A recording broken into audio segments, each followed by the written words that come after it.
the other news don't get it right. They don't get it right. Daddy does his homework every night. What's local news, world news, national news? He's gonna keep it tight. For the people he will fight, fight, fight, fight.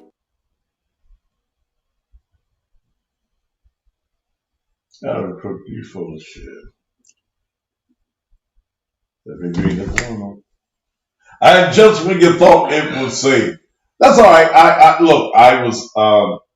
I saw a guy on my post, Alvin Crook. He's a security guard for the Memphis Light Gas and Water. And he always runs for office, and he always tells me that damn lie he gonna bring me some money. And he never brings me no money. And that's what his ass ain't never won nothing.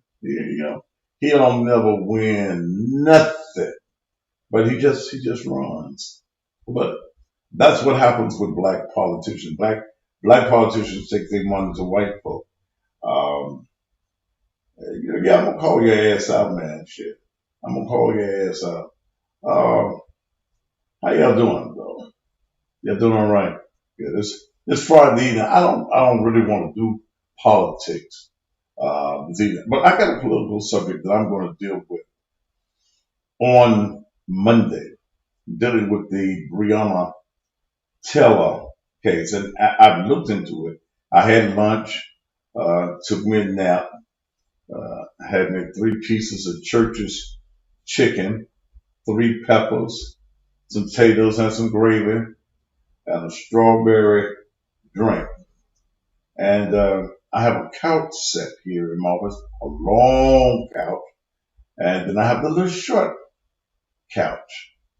And I'm at my desk working, so Dale takes her a break. Dale gets on the long couch. Well, I normally get. She can take my nap. When you get old, you take your damn naps in the evening. So Dale gets on the long couch, snoring and shit, cover herself up and shit. And so I get sleepy. So I have to get on the short couch. And I slept a while and looked at my favorite. I got 2 favorite TV shows. One is Chicago PD. I love Hank Boyd. And then my other main TV show is Blue Bloods. I look at Blue Bloods every day. And I look at other movies too in the daytime. In the heat of the night. Those are my 3 favorite shows. So I had to ball up on the little couch, and I woke up with my neck hurting and feel like I've been sleeping inside of a box. I know how the slaves felt now. So, but I'm ready. I'm ready to go. Yeah, Tree, you like In the Heat of the Night? Yeah, love. Even though I've seen every episode at least 20 times, it comes on here in Memphis every day, and I find myself watching it, and I'm more and more intrigued by it. But thank you for joining me on this Friday. Normally on Fridays I only do 1 hour because here I usually go to the bar and for my relaxation and take me a drink of relaxation as I think. It helps me to think. But see, our bars here now, they close at 10 o'clock. So when I do 9 o'clock, I stay all the way to 9.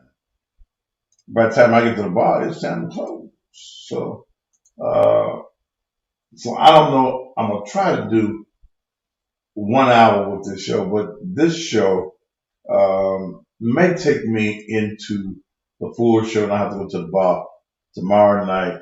Then I go Sunday night as well. I want to talk about, and I put this subject up all week because of what's going on. I'm going to tell you about Monday's midday show too. I want to deal with the subject: are all women lesbians? Hmm. Are all women bisexual? Do women have, most women have bisexual tendencies? So that's what I'm going to talk about tonight. And I hope that you women will chime in. If you're a woman that's ate some pussy, I want you to chime in. If you think that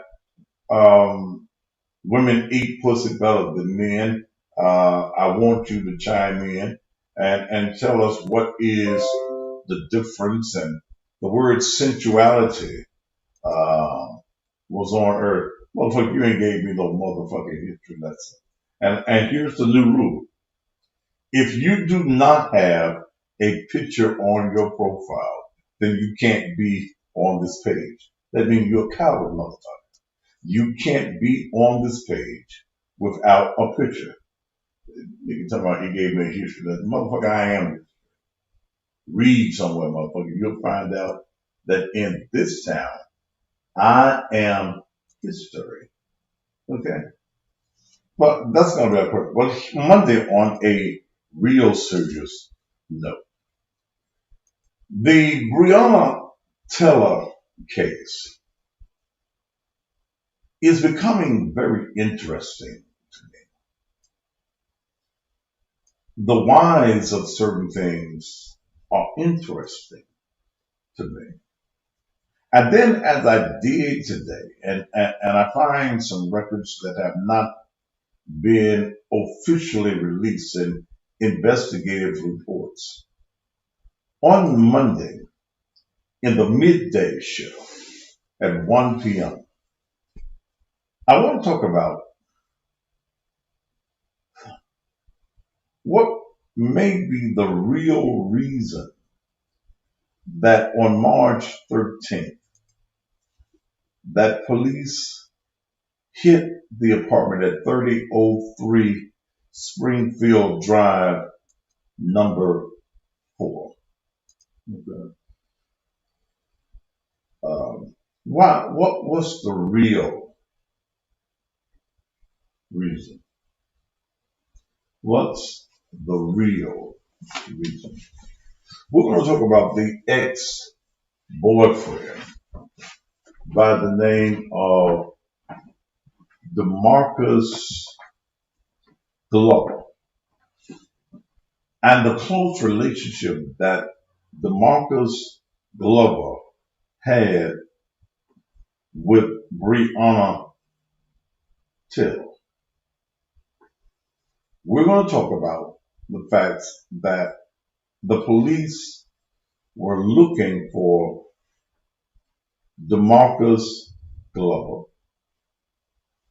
who had given his address at 3003 Springfield Drive, number 4, as being his residence. That's a 39 page, was that 39 pages attached to that I got in the mail? Okay. So I'll do that tomorrow. When I get in tomorrow.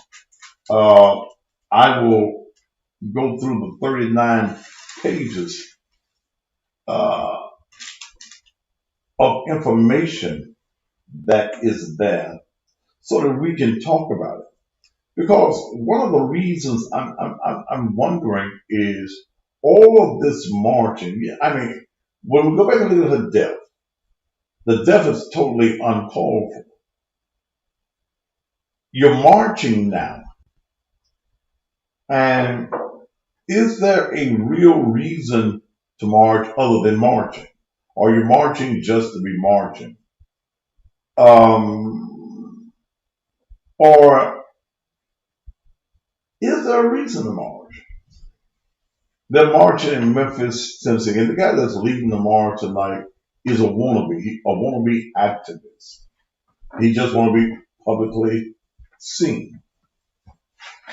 Here in Memphis, someone earlier today, when we did the midday show, was talking about what was going on in Baltimore. And yesterday here in Memphis, they were at the Justice Complex, the Criminal Justice Complex here in Memphis, banging on the door, demanding that Breonna Taylor get justice. It's ignorant. That's totally ignorant. Ignorant. Why are you banging on the jailhouse door here in Memphis, Tennessee, demanding justice for Breonna Taylor, an incident that has taken place in Louisville, Kentucky? Absolutely crazy. There is nothing that we can do in Memphis. There is nothing you can do in Baltimore. And if it's happening in your city and you're not in Louisville, there is nothing that can happen. It's crazy. Okay, it's totally crazy. So I see people out there that is using the death of Breonna Taylor, like I saw people using the death of Floyd as a mechanism to be seen. Okay, you want to be in front of television cameras. You want to be perceived as a leader, and you ain't shit. That's the perception that you Martin Luther King the next, and you ain't shit. You just a motherfucker that wants to be seen. So we'll talk about this Monday at 12. But they ain't no telling what happens on the weekend. And when I come into the office tomorrow, I'm going to sleep a little while in the morning. We'll come in about 12, 1 o'clock tomorrow. And my son called, because I'm supposed to be taking my son's show on tomorrow for his first show. Now that's going to be some shit. I can already see that that's going to be some shit.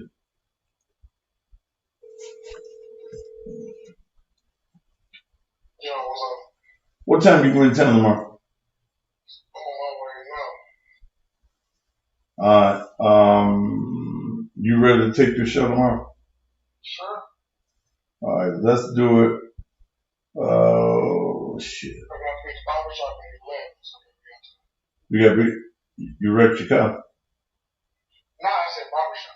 Oh, barbershop. Okay, I'm on the air, so let's get together about 12:30. If I'm not here, just wait till I get here. Okay. All right. So that should be some shit. We're gonna take his first show on tomorrow, and if y'all think I'm a crazy motherfucker, that motherfucker is just a younger version of me. Man, this T-Chill, motherfucker, who you think you are? You just want to be on my page, and I told you, you can't be on my page, and can't nobody without a page be on my page. And you motherfuckers just go make pages. Am I that great that you just want to be on my page? Let me say this, then we're gonna get over to all you lesbians that's watching, and that I don't have anything against lesbians. Okay, I love you. I salute you. My hat's off to you. I could sing the Star Spangled Banner for you. I think lesbians are great people.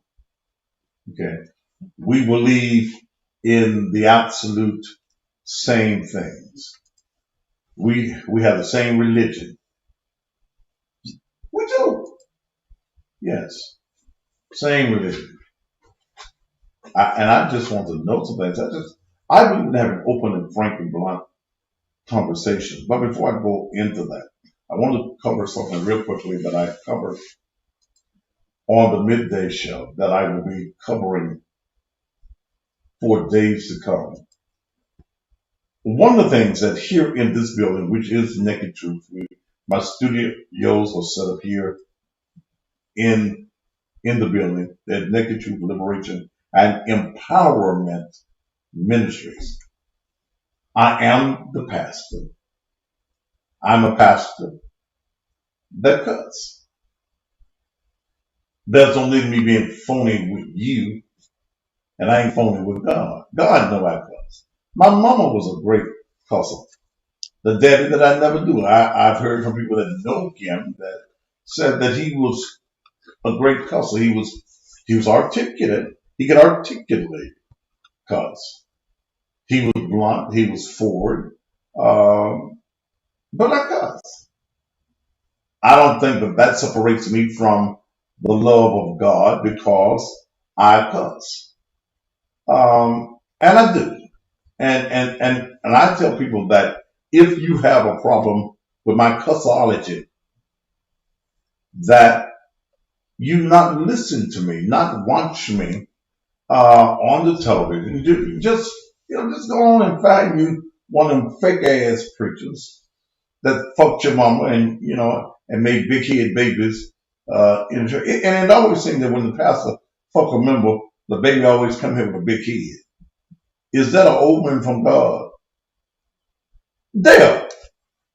Look at the people. Look at the people you know that their mama got fucked by the pastor. It was the boys had them eggheads. Their head to go out there and it's big on the back end. Y'all watch it. All right. Y'all laughing, but notice the children of the preacher who fucked the member, wasn't supposed to be fucking the member, had a first lady and everything, fucked the member and had a baby. I swear for God, all of them got big heads. You don't believe me? Think of somebody you know. That's how you know who the preacher's child is in the church. They have the big head. Okay? Maybe you should know. They have the big heads. The big heads. They have the big heads in church. Y'all look at Sunday when y'all go to church. Sure is. He's sure right. Look at that girl there. She can't even put no weave on her head. It keeps sliding off. Her head's so big.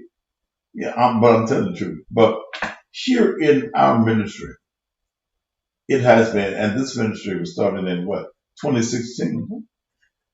May of 2016. This ministry was started. It's been some ups and some downs in this ministry. This ministry on last year. Yeah, and Eric Wilson said, and they be slow. See, and Eric's daddy is a preacher here, is a pastor here in Memphis. But that's his real daddy with his mama. Okay? So Eric ain't slow. Eric, meet me tomorrow here about 12:30, man. Yeah. Eric is a PK, as they used to call him. Preacher's kid. But his daddy is his real daddy, and he looked like his daddy too. His daddy just tall and he's short, but maybe he gonna catch up with his dad. I don't know. His dad is a good pastor here. I ain't never had no problems with his dad. I call his daddy on something, and preachers get eerie when I call them because they think I'm gonna talk about their shit publicly. Because I've talked about I've talked about some things on some preachers here in the city of Memphis because they always make for good television. Okay. Oh, he said he's 6'4". Oh, look at you 6'4" last time I saw you. Which should have already to look up to your head. Okay. But preachers in Memphis do some shit. Ooh, Pastor Frankie Ray. And me and Frank is okay right now, so I'm gonna leave that alone. But I've talked about a lot of things that pastors have done. But this ministry this ain't your grandmama's church. People want to know if I cuss in the pulpit. No, I don't. I might say damn if damn come out. Have I said shit in the pulpit? No, I ain't said shit in the pulpit. I ain't said motherfucker in the pulpit. And it'd be hard sometimes. Yeah, I talk about Leon Jones. But hey, I don't fuck with you unless you fuck with me. And I don't discuss preachers fucking women in the church. Okay. I get women that will call me and tell me, Pastor Jones fucked me. He got my pussy. Well, here's what I'd say to those sisters. If Pastor Jones didn't rape you, okay, you gave him your pussy. And if you gave the pastor your pussy, I expect the pastor got your pussy. Okay? But a lot of times women in the church,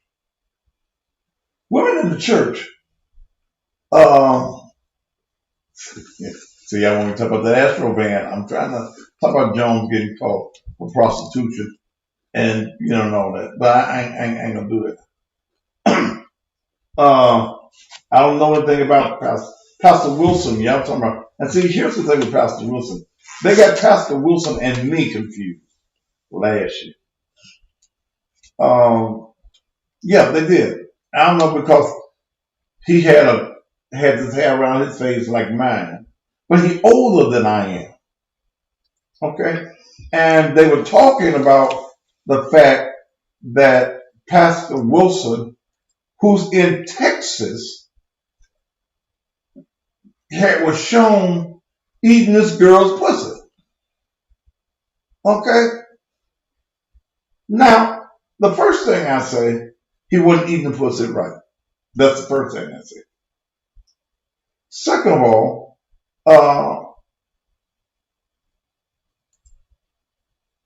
man, Kellex, whatever your name is, y'all my bitch, because that shit you saying don't even make sense. He wasn't eating the pussy right, and he had to know that the video was being made. He must not, and the reason I know the pussy wasn't being, well, I don't know, you can hold a camera and do some sex acts. Yeah. Not well. Well, I'm not getting your pussy ate. If your pussy getting ate and he eating your pussy right, you can't hold the camera steady. It should be some oohs and some ahs in there. But that was confusion that went all over media all across the country. That was me. My name is Thaddeus. And I always go by my name. I don't hide anything I do. But anyway, there's so much of that. But that happened. And I don't do preachers because of them fucking a member. Okay? Unless something happens. Now, if it's a child, if they fucking a member that's deformed, retarded, what? If she deformed. Stop saying it. Stop saying it. I'm gonna get it big. I'm gonna get it big. Okay. There's enough pussy at the church that ain't got no handicap. But if the preacher do handicap pussy, what you laughing at? Okay. If the preacher fuck a handicap in the church, like he got a member in the wheelchair, and he take her out the wheelchair. Then I'm gonna do that. What about the pastor's son who was in the choir and caught on camera sucking dick in, I mean, what's that throat of the woman? Well, now, if the man wanted to suck the dick, he could suck the man's dick somewhere than other. He was sucking in the pastor's chair. The middle chair, he was sucking the man's dick. The man was sitting there in the church in the preacher's seat. He wasn't a preacher. Sitting in the big seat. The middle seat is the pastor's seat. I got 3 chairs, but all in mine. Doesn't back up in my people unless I invite them. So I can take all my chairs. And they sucking dick in the sanctuary. Now I talked about them sucking dick in the sanctuary. They at least could went outdoors or in the study or in the choir room or something. Okay, that they could have did that, but I guess the dick was he wanted some anointed dick in his throat. I don't know. But look, let me share with you what I really want. So I can get into my subject because I said I was gonna stay out. Look like I might be here a little bit longer. I told you. Naked truth. Ever since the conception of this ministry, in the holiday season, we get involved with helping people. We help people all year long. And I moved into this building that we're in now just as the pandemic was hitting. So I have not been as involved in this community as my desire is to be involved in this community, which happens to have the worst poverty rating in the state of Tennessee, basically, and definitely in the city of Memphis, the county of Shelby, 38106. The poverty here is bad. The median income for individuals, a household of 5 or 6 persons in this zip code area is less than $10,000 a year. So there are 2 things that I want to do this year. For Christmas, I no longer do toys. We did toys for 3 years? We did toys for 3 years. I bought every year 25, 30 bicycles. We bought basketballs. We bought toys and folk. We at church on that Sunday. I hold on that Sunday because I know I ain't gonna get y'all back no more. But we had folk there and toys. That's nice and that's symbolic. But last year I decided not to do toys, and we took on the Parkway Rehabilitation Center here it's in the 38106 area, and I was way up in North Memphis. Okay, we took on the Rehabilitation Center, and they had about 100 individuals in the rehab center. I adopted everybody in that center. And we had the staff of that center go to every individual in there and find out what it is they want for Christmas. Someone that had scarves, blankets, shoes, things of that nature. We're talking about people that's in a rehab center. And I made the mention this morning, elderly center. No, there were a lot of young people in that center as well. There were people that had been left at that center by their loved ones that never came back together, that never came to see them, never came to administer anything to them during their periods of sickness. People who died in that center, that the center had to bury them because their loved ones were nowhere to be found. Or when you call their loved one, and this is a story the administrator told me that there are times that the administrators of these facilities call family members, and the family, okay, oh well, all right, thank you for calling. That's all.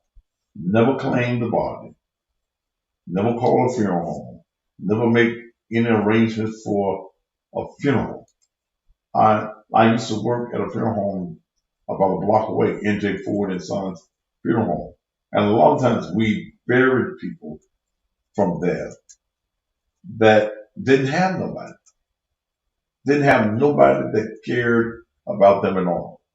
So we purchased the Christmas presents for everybody in that facility.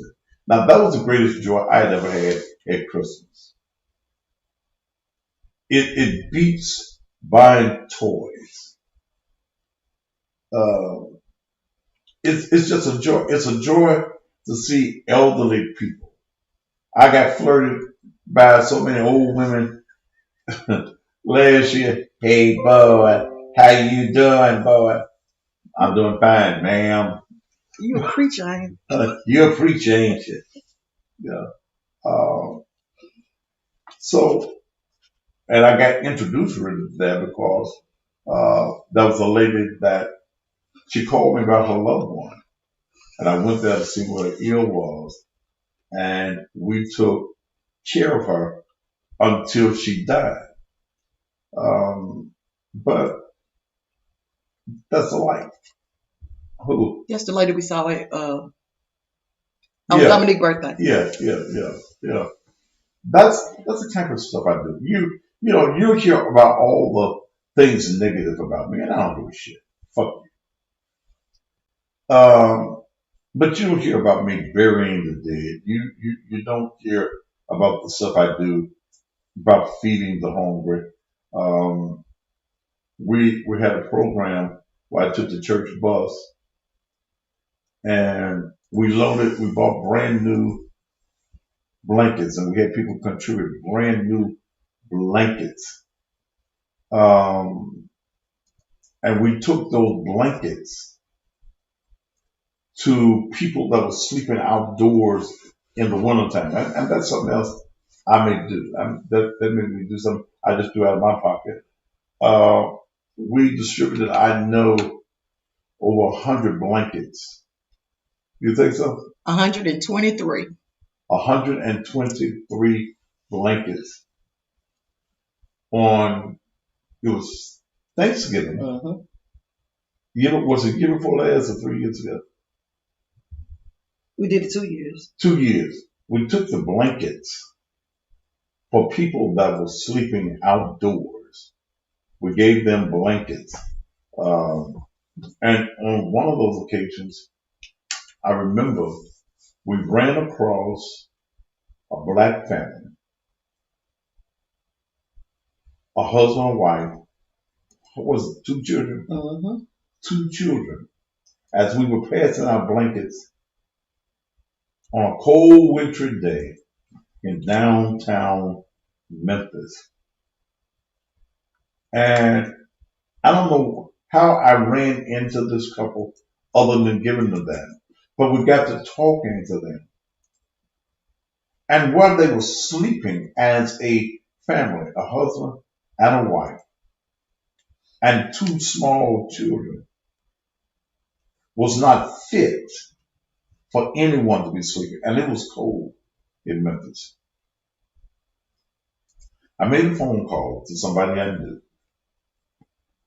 And I told him, I said, look, I got this man and this woman. Hazel Red, leave your number in my inbox. Okay. I got this family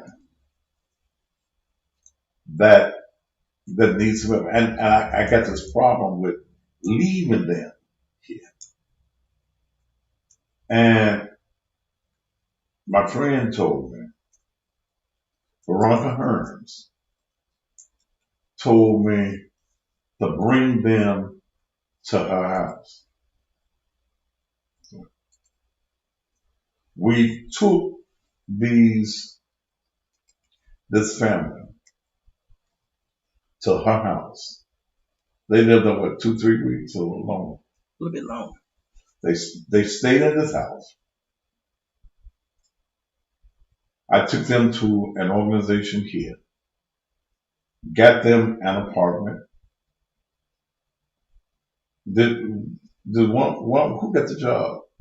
The man and the woman. The man. The man got a job. They are now living in Iowa. Okay, doing well. Very well. They're doing very well because we took the time and stopped and did what's supposed to be done. Hazel Red, okay, I will, if you have the time and ear to listen. I'm at the point of giving up and say, fuck it, tired of being tired. Hell, if you want to call me when I open up the lines, you can. And because see, I'm always in the ministry zone. I'm a cussing motherfucker, but I deal with people on the level. Okay, I believe in dealing with people on the level that they're on, and the cussing has caught people all over the nation's attention. But when you talk to me, and I don't want anybody trying to deal with Hazel Red 85 on my site. I got that. Okay. I stop my show. That's the reason my shows go any way they go when I'm on the air. If I'm led to do something else, then it happens. This is my show. I don't work for the white man. The white man can't tell me, you got to stay on the script. Whoever you are, KRIT, you say one more thing, brother, and you're gone. One more thing to Hazel Red about her dealing with whatever issue she's dealing with, brother, you gone. And trying. Yeah, the cussing gets your attention. That's what my song says. Did you see the video? No, you didn't see the video. Mm-hmm. You didn't do the whole thing. Mm-hmm. Okay. Della made a video. I've got a song that's called Fisher of Men. That's what I am. Your bishop, your elder, your whatever it is. I happen to be a pastor that's a talk show, radio, and television personality. Been there for years. Can you put it in the system? Put it in the system.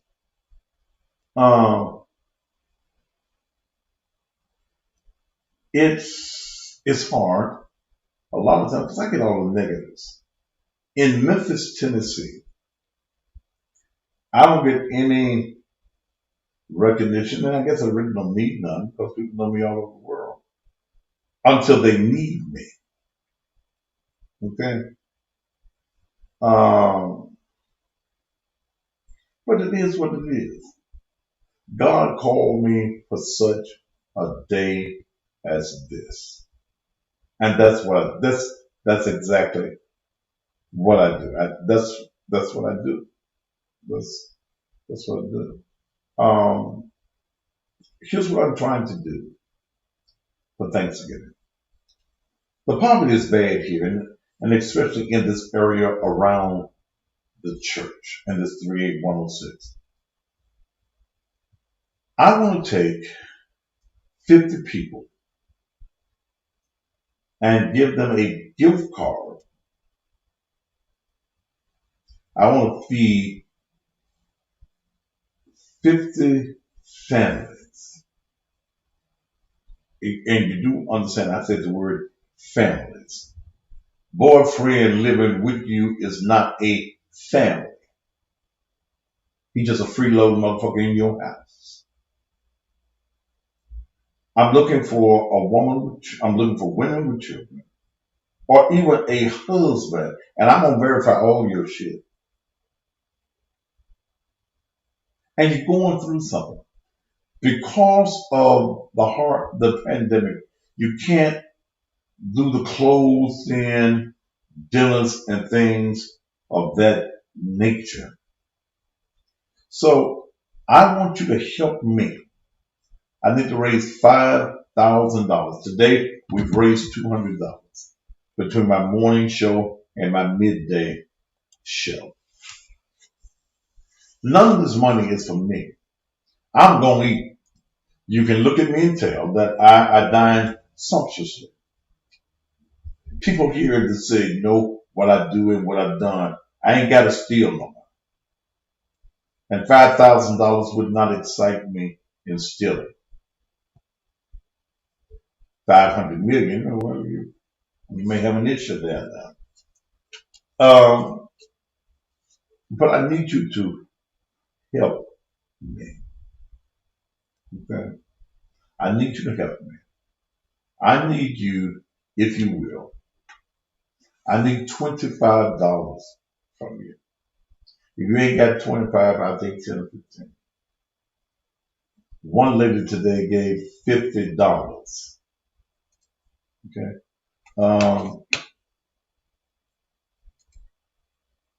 And I appreciate everything that was done on today. And I just wanted to go back and go through them.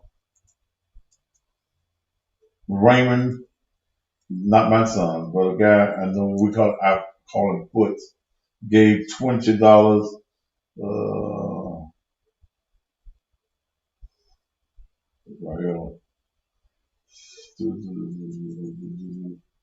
The Meter Hall gave $50. Elise Lamel gave 25.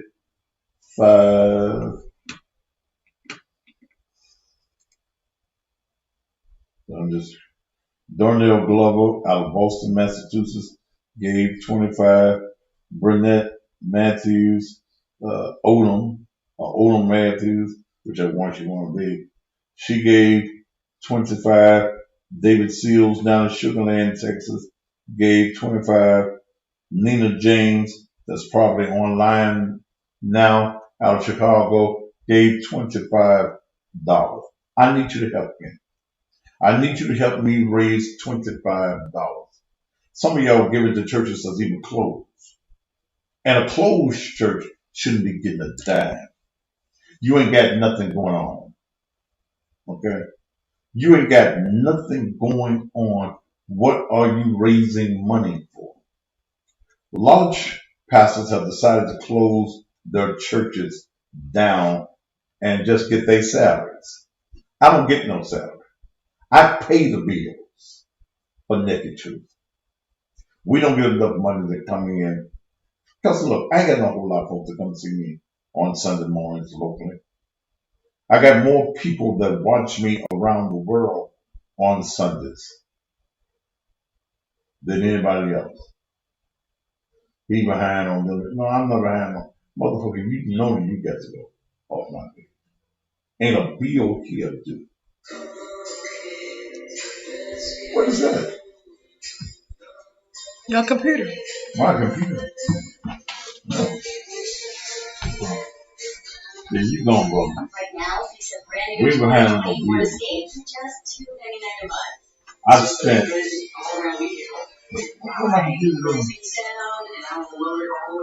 I've spent personally, up until last year, December of last year, over $300,000 of my money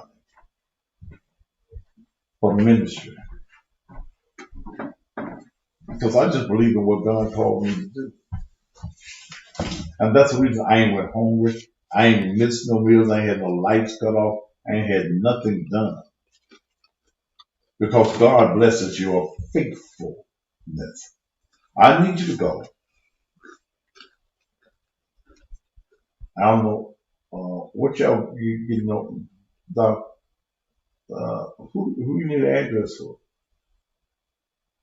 Here's the way that you give. I've got PayPal and I got Cash App. On the Cash App, It's dollar sign. Oh, you already got it on. It's dollar sign Naked Truth Ministries. Dollar sign Naked Truth Ministries. Then with PayPal, it's paypal.me/help support group. PayPal.me/help support group. Okay. All right. So that's it. I need your help. And those of you that's gonna talk about me, you're gonna talk about me, but you won't talk about me on my damn. I don't care what you say about me. Please understand. You can't say about me what hasn't already been said. But everybody know that I've done always what I said I was gonna do.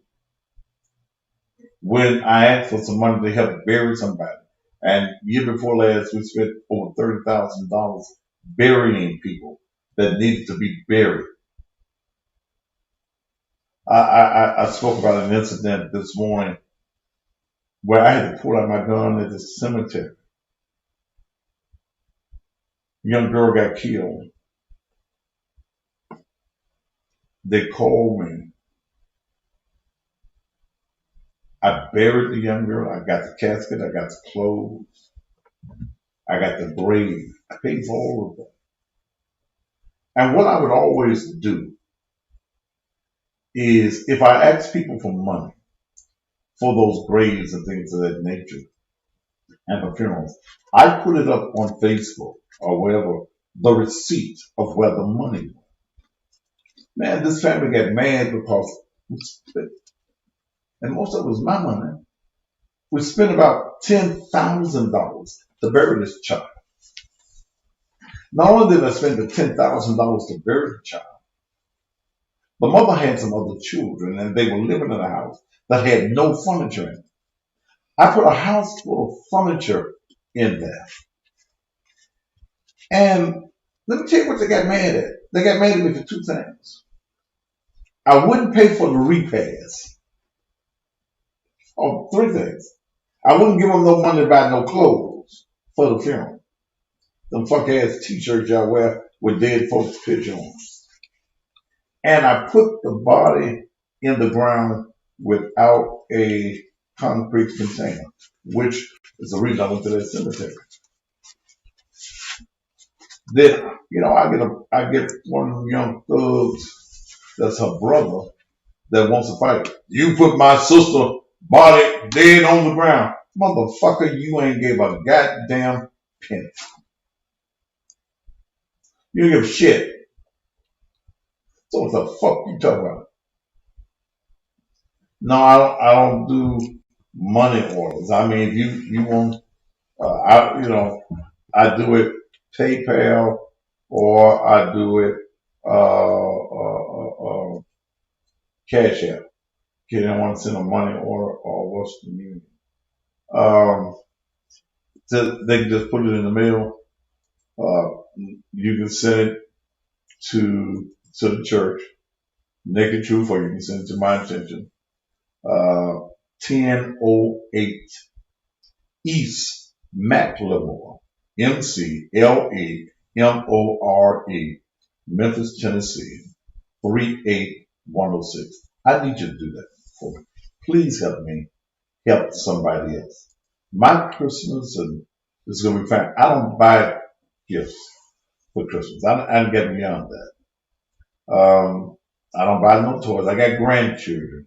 I might do something for them, but as far as going out of the way, spending a whole lot of money, I buy clothes for me all the time. I do what I need to do for me all the time. I'm just grateful for what all God has done for me. I ain't the best person in the world, but God got his hands on me, and God has his hands on the things that I do, like this broadcasting.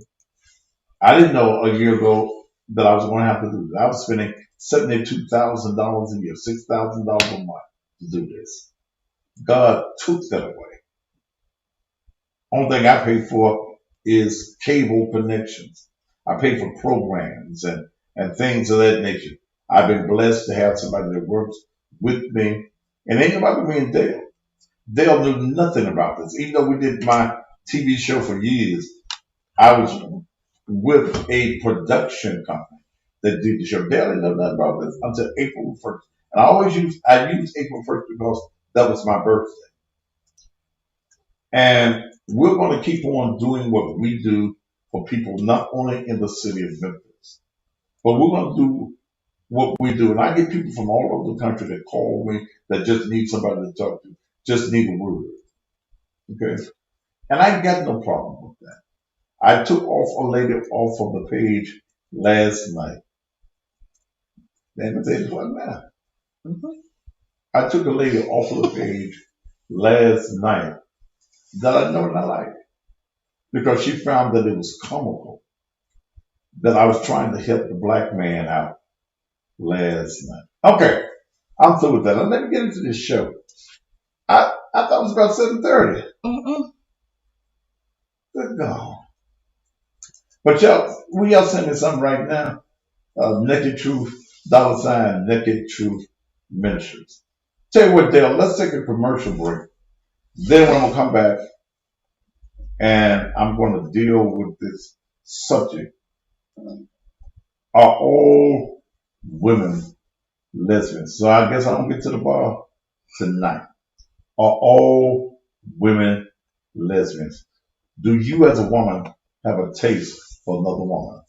We're going to talk about it here on the Thaddeus Matthews Show after these commercial messages. I have your attention, please. This public service announcement is for church leaders and all Bible believers. There is currently a candidate running for office that wants to be the first openly gay state legislator elected and says that he has the support of religious leaders in State House District 90. But did this candidate, when he appeared before the Ministers Association and at various churches in the district, reveal that he had sex with both men and women? Did he reveal that he believes in gay marriage? And did he reveal that he's endorsed by child abortion group Planned Parenthood? As a man who openly says that he sleeps with both men and women, he has every right to run for the office. But if he's seeking the support of Bible-believing voters, they have the right to know his unbiblical beliefs. If you are a believer, you can't, in good conscience, vote for Tory Harris for State House Representative District 90. He's anti-Bible, which means that your vote for him is a vote against everything that the Bible teaches. Will you or your pastor sell your soul for a vote? Don't vote for Tory Harris. Vote for what your biblical beliefs have always told you to do. Stand up for God. Are you looking to relocate your home or your business? Do you need someone that's professional, affordable, and reliable? Then you need to call Movers and More at 331-0063, 901-331-0063. Movers and More specializes in both commercial and residential relocation. They have 25 years of experience and are open 7 days a week. They also offer free estimate and offer local and long distance moving. Call Movers and More, 901-331-0063, 901-331-0063.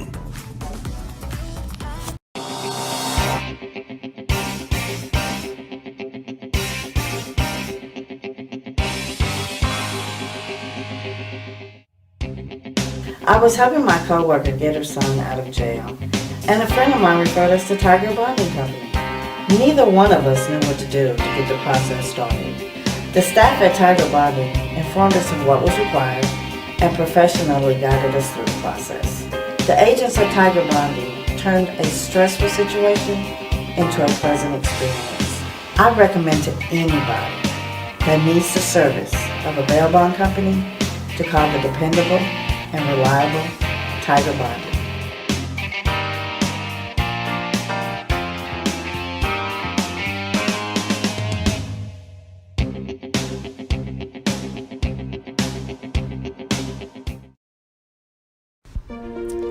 Help TV Show is a platform for our women's only support group. HELP stands for Honest, Encouraging, Loving Practices. Our group is made up of women from various walks of life who've come together to uplift, encourage, and cheer one another on. We share knowledge, exchange information, and enlighten one another. When you need help, just ask.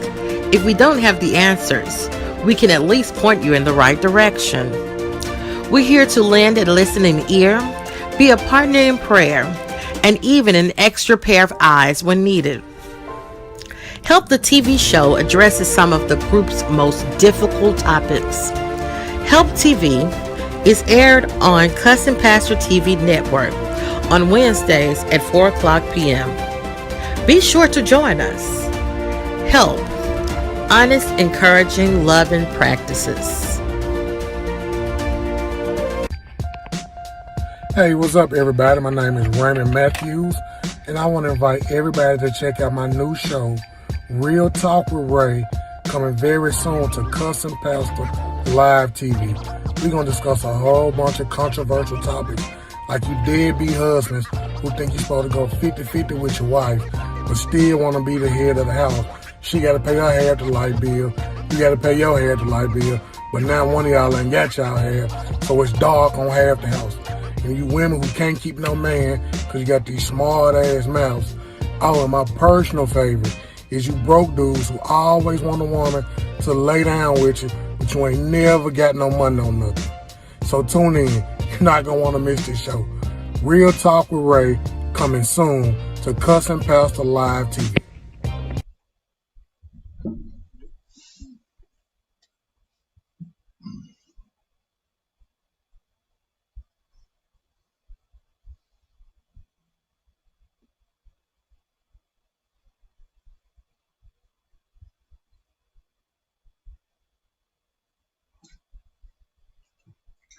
All right. Comments, you want to download, you want to put some more guitar to it. Sir, you can't, that's copyrighted material. You can't add shit to my shit. I want to add some more guitar to it. It don't need no more damn guitar. I like it the way it is. You can't touch my shit. It's copyrighted. I sue you. Shit.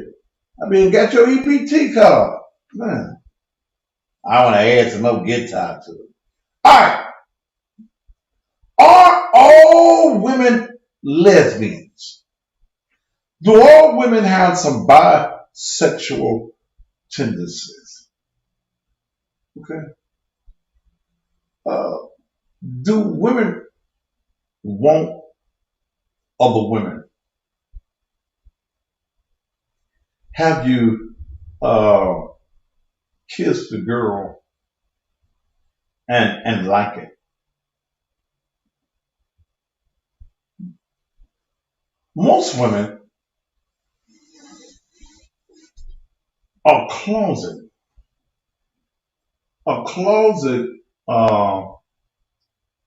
lesbians.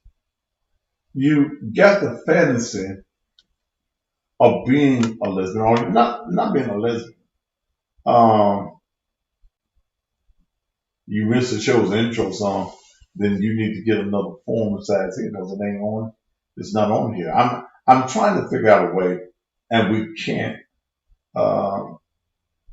We have not been able to take the production that everybody else is seeing on all the other mediums other than Instagram. Instagram, don't somebody saying this green screen behind me. Everybody else see the full production. So you might have to use one of the other mediums to see the full production of it. Okay. Do you get awkward with women? Do you ever get around women and you always touch them? You get to touchy with the women. Okay. You love seeing girl couples. When you look at porn, everybody look at porn, raise your hand.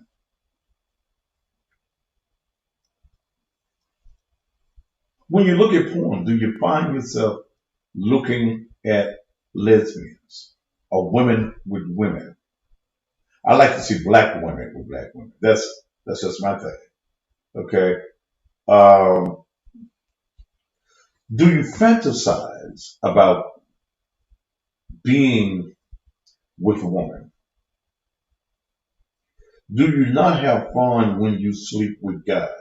Have you ever had a man eating your pussy and you were thinking about a woman? If you answered yes to any of this stuff I just asked you, you just might be attracted to women. Yeah, motherfucker, somebody you like to look at the grannies. I don't like looking at the grannies. What's the greatest? Grannies, when the old women get together, that old porn. They got some porn out there. Some grandmamas? Yeah, grandmamas. All right, wait a minute. It makes sense though, Deb. Okay, if they were young lesbians, what the fuck they gonna grow into? They gonna grow into old lesbians. I just admit it was over my head. If they've been eating pussy all them years, what they gonna do when they get 60 and 70?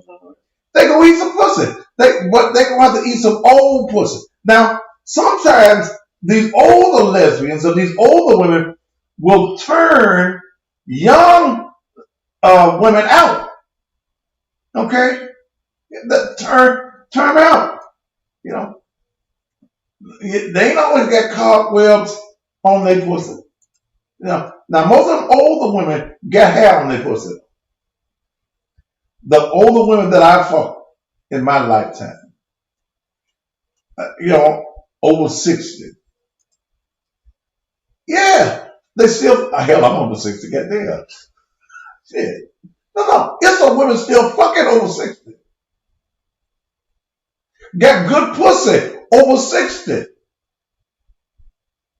They know how to maneuver their pussy when they a certain age. They veterans with pussy. Yeah.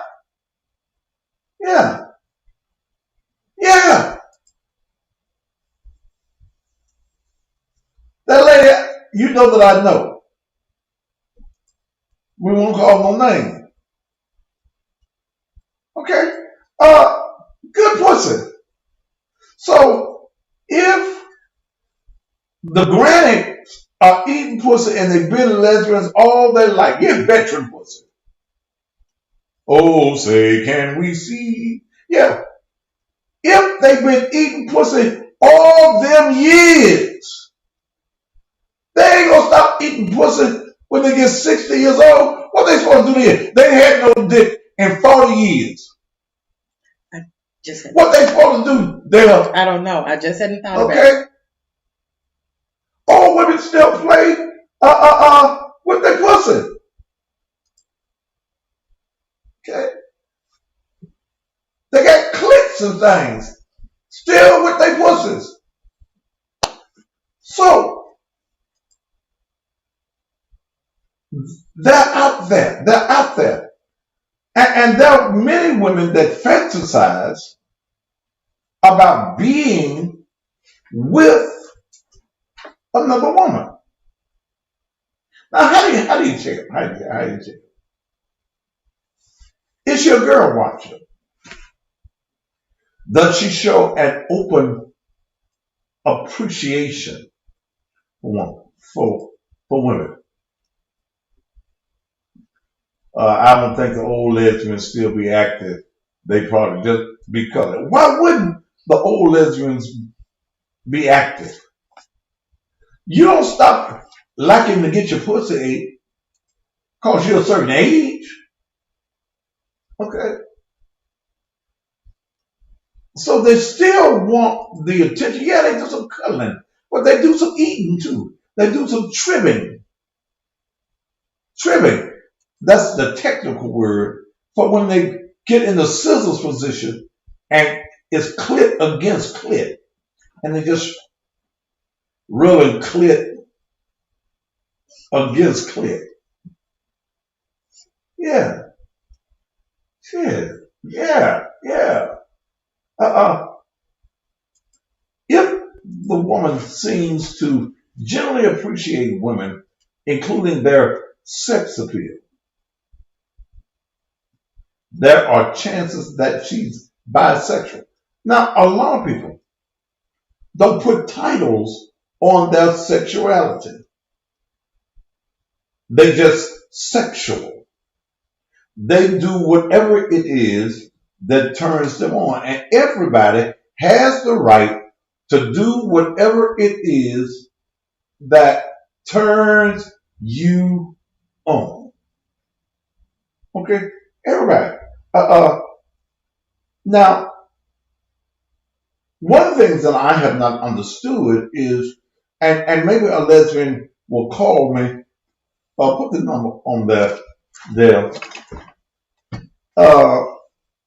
Somebody said I could start a fire. It's supposed to start a fire. Okay.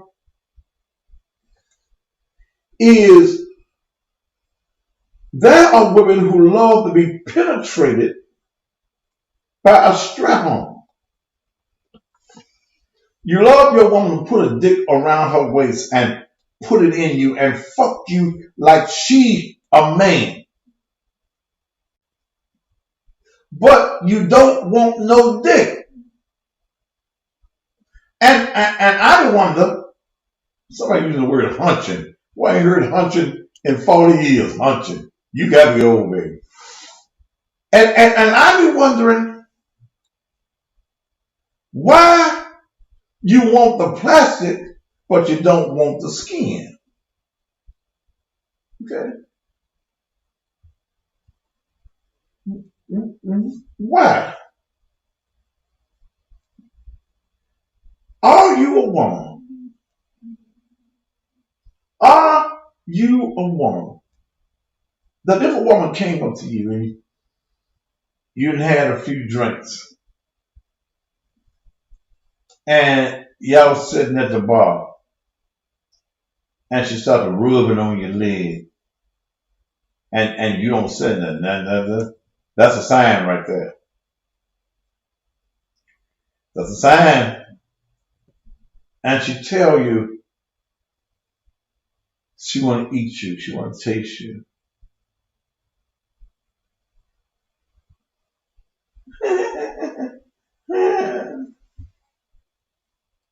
Would you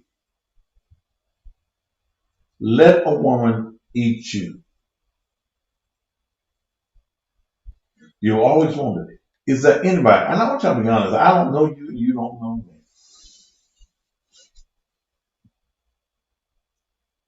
Would you let a woman eat you? Have you been curious? Have you wanted to? Is there a friend that you wanted to eat? Or a friend that you wanted to eat you? You wanted to learn how to eat pussy. That are women. Okay. That are women who will say that a woman is more intimate with her.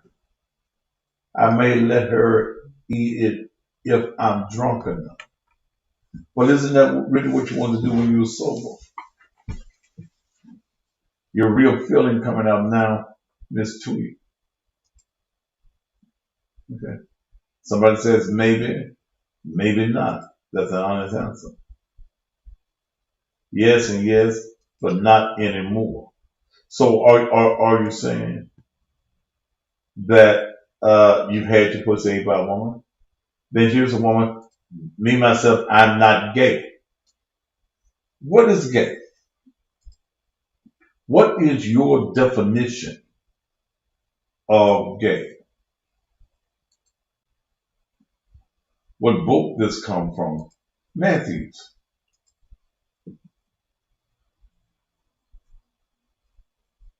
I'm as good as a book.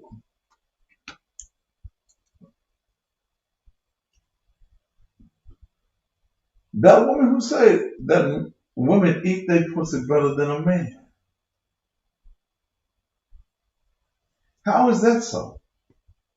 If you've got a loving, caring man, and you taught him how to eat your pussy. See, here's what women have to do. Does doing it one time make you gay? You got to figure out whether you gay or not. You got to figure out whether you want a title. Okay. When you look for sexual pleasure from the same sex. Have you ever been satisfied by a person of the same sex? Miss Tweet said she hadn't been drunk long enough yet. Antoinette Johnson says, I love everything about a man. Can you love everything about a man and still have the desire to be with a woman? Not for the purpose of being in love with her, moving in with her moving in with you. Well, it said, been there, curiosity in 2010. All right, why don't y'all call me? Let's have some conversation. 901-231-9239. 901-231-9239. Have you ever been curious? Have you been bi-curious? You wanted it. You have a desire in the back of your mind. You got a desire. Call me. You ladies that's talking on the board. Call me. Call me. 901-231-9239. Hey, don't forget, if you need some insurance, you need some insurance for your house, your car, your home, or something, then I want you to call my good friend Eric Winston. Eric's company is a black-owned independent insurance agency with the ability to write anything that's insurable. Your home, your auto, your life, your business, even renters insurance. Whatever, he's got it. He writes it all. They work with several top rated companies to find you the best insurance rate. It's companies like Allstate and Liberty Mutual, Nationwide, Progressive, and Farmers, and many, many more. He's licensed in Tennessee, in Mississippi, in Georgia, North and South Carolina, and Texas as well. So any of you in any of those areas can give him the call. You can give him a call. He's open from 9 to 5 here in Memphis. He's about to open an office in Destin, Florida as well. His nationwide number is 833-494-6786. 838-494-6786. Let me give it to you again. 833-494-6786 is his number.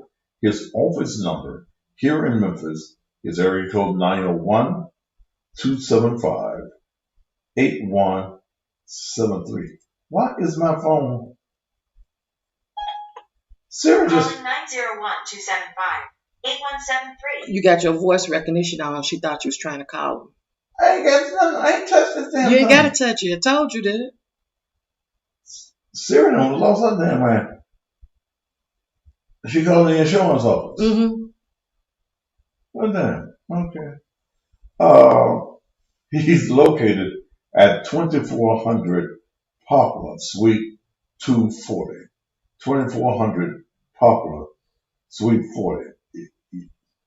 Ooh, the insurance company is so magical. Got my phone just dialing the number and I ain't touching it. Call Eric. Eric's going to take care of you. Okay? All right. Ladies, call me. Okay? Ladies, call me. Let me tell you about Kia collections. At the same time, y'all wear the weave and shit on y'all head, the frontals, the lace fronts, and the stuff hanging from the back. Some of y'all like it wavy. That's a black woman with a business out of Phoenix, Arizona. Kia collections. Kia has all types of bundles. She got that high rated hair. She ain't got none of the hair that y'all just get tired of and pull it off or snatch it off and throw it out there in the street. Kia collection. They mail all over the country. She will mail you the type of hair of the high quality hair. She don't do this, that cheap, inexpensive stuff that's just like some grass or something. It's nice hair. Call her at area code 708-527-7086. 708-527-7086. Or you can go to KiaCollections.com. Okay? All right. Get you some good hair. Don't get you none of that horse hair. Get you some human hair. All right, ladies, call me. Don't get scared now. Have you ate some pussy? Tell us. How did the pussy taste? Was it good pussy? Did the woman eat you better than your man? Okay. Look, can a woman take you from your man? Okay. Can I've heard that. She'll take you from your man. Can that happen? I know y'all ain't scared to talk to me. It's a lesbian right now listening to me.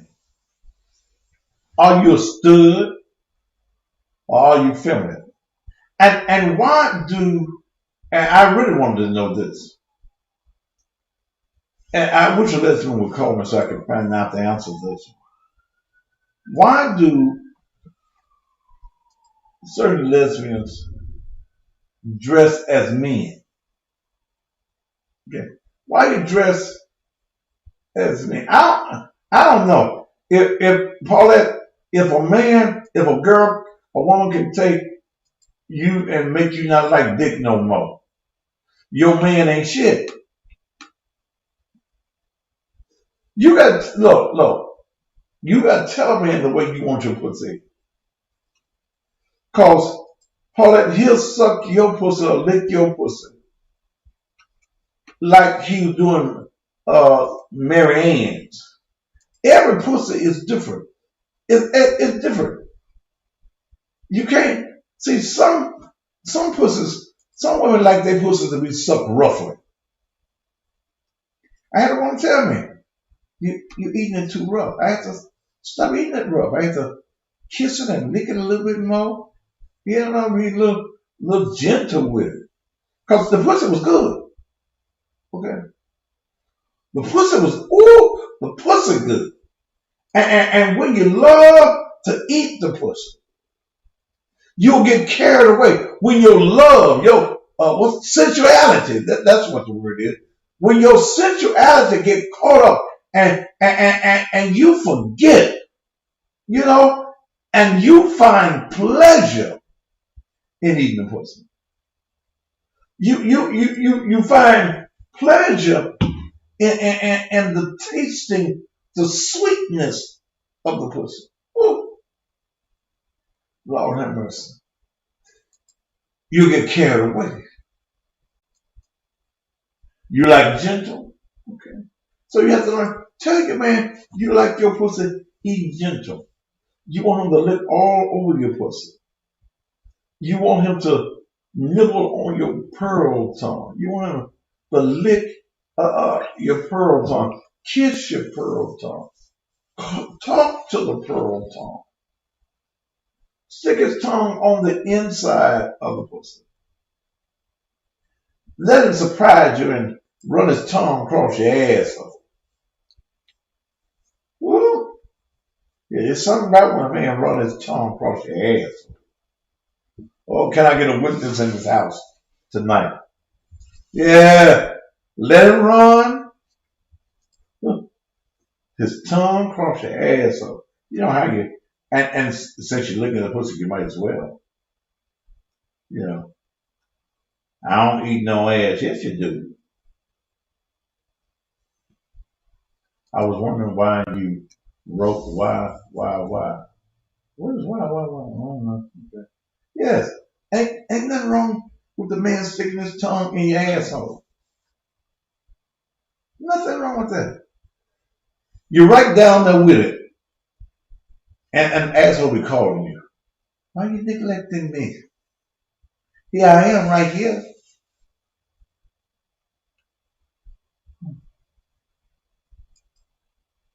It's right here. I'm right here. Stick your tongue in me. Stick your tongue in there. She would appreciate you.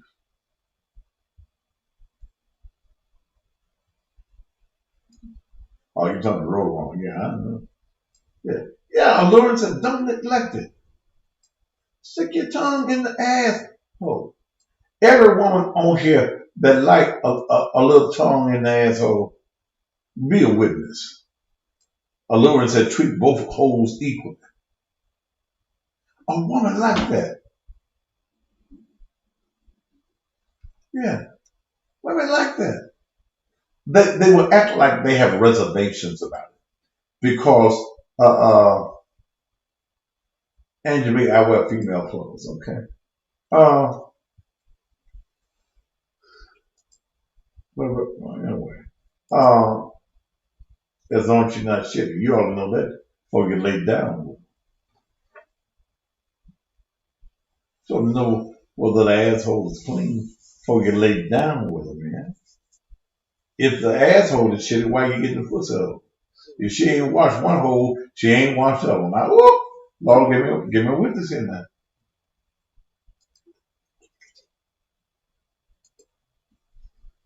It ain't helped your beard yet, Eric. You ain't the right pussy. You ain't Eric Wilson on here, the insurance man. Eric having a problem growing facial hair. I heard. Yeah. And get the right pussy. Eric, you might be eating them young girls' pussy. Get you some older woman's pussy that's got a little bit more protein in it. It's got some growth element in it. And you'll get you some hair. You get them juices all up in here. Woo. You know, I usually wear no hair on my face. And women, look, Eric, women like when you got hair on your chin and you eat the pussy a certain way, especially when you're around the clit. This hair on your face, it rubs against the pussy. And in the rubbing of the pussy, it stimulates. I have it all in my beard, all in my beard. That's the reason it grows, and it just gets, because I got some neutralizer in it, some activator. Yeah, pussy is activator for your beard. Okay, try it. You can't leave them girls at the church alone. Leave the girls at the church alone. And get you, unless it's she on the mother's boat or the missionary society. Yeah, and a finger. Yeah. Eat the pussy and stick your finger up in that ass. Oh, stick your finger up in that asshole. Somebody said it's miracle grow. That's what it is. That's what it is. Mine just keep growing. Okay. No. It's going to you. Probably that's your asshole. And it's going to how big his finger is. Okay. Yeah. Take your finger, and just play with the asshole as you eat it. You put a glove on your face. What kind of glove on your face? Shit. Well, y'all called me. What time is it? 8:25. 8:25.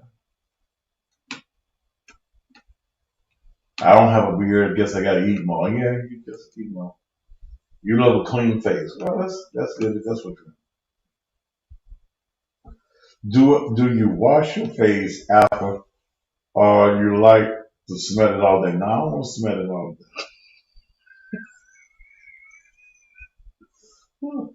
Now I might not wash it to the morning if it's good sweet pussy and it's in my bed. I might not wash it until in the morning. But when I get to the radio show, I don't want to be doing the radio show with pussy juice on my, you know. Yeah. And I ain't gonna eat no stinky pussy. I want that vegetable pussy. Alluring, she loved beards. Girl, if I came to New York, whew. But anyway, how y'all gonna call me and know I'm going home? I ain't gonna make it to the bar in time, no way. I'll be glad when the mayor opens the bars back up. Cause that's my every Friday night thing. Yeah. Yeah, you don't really hear men talk like I talk. Cause they shame. I've been eating pussy so long. I was eating pussy when men were claiming they don't eat no pussy. And when they would tell they woman, I don't eat no pussy. Excuse me. I do. No, our bars have to close at 10 o'clock. And I need me a drink. I got me some Jack Daniels at my house, but I ain't even opened that little bottle. I'm a little hungry. I haven't had no 3 pieces of chicken though. I ain't gonna get no conversation out y'all tonight. This is I'm gonna go home then. Y'all don't appreciate my being here.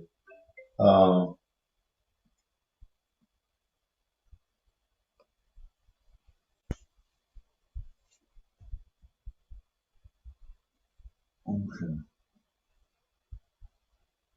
2 people on the run after one was shot in Whitehaven. You got some cake for me? What kind of cake you got for me, Angie B? Angie B, why don't you pick up that phone and call me?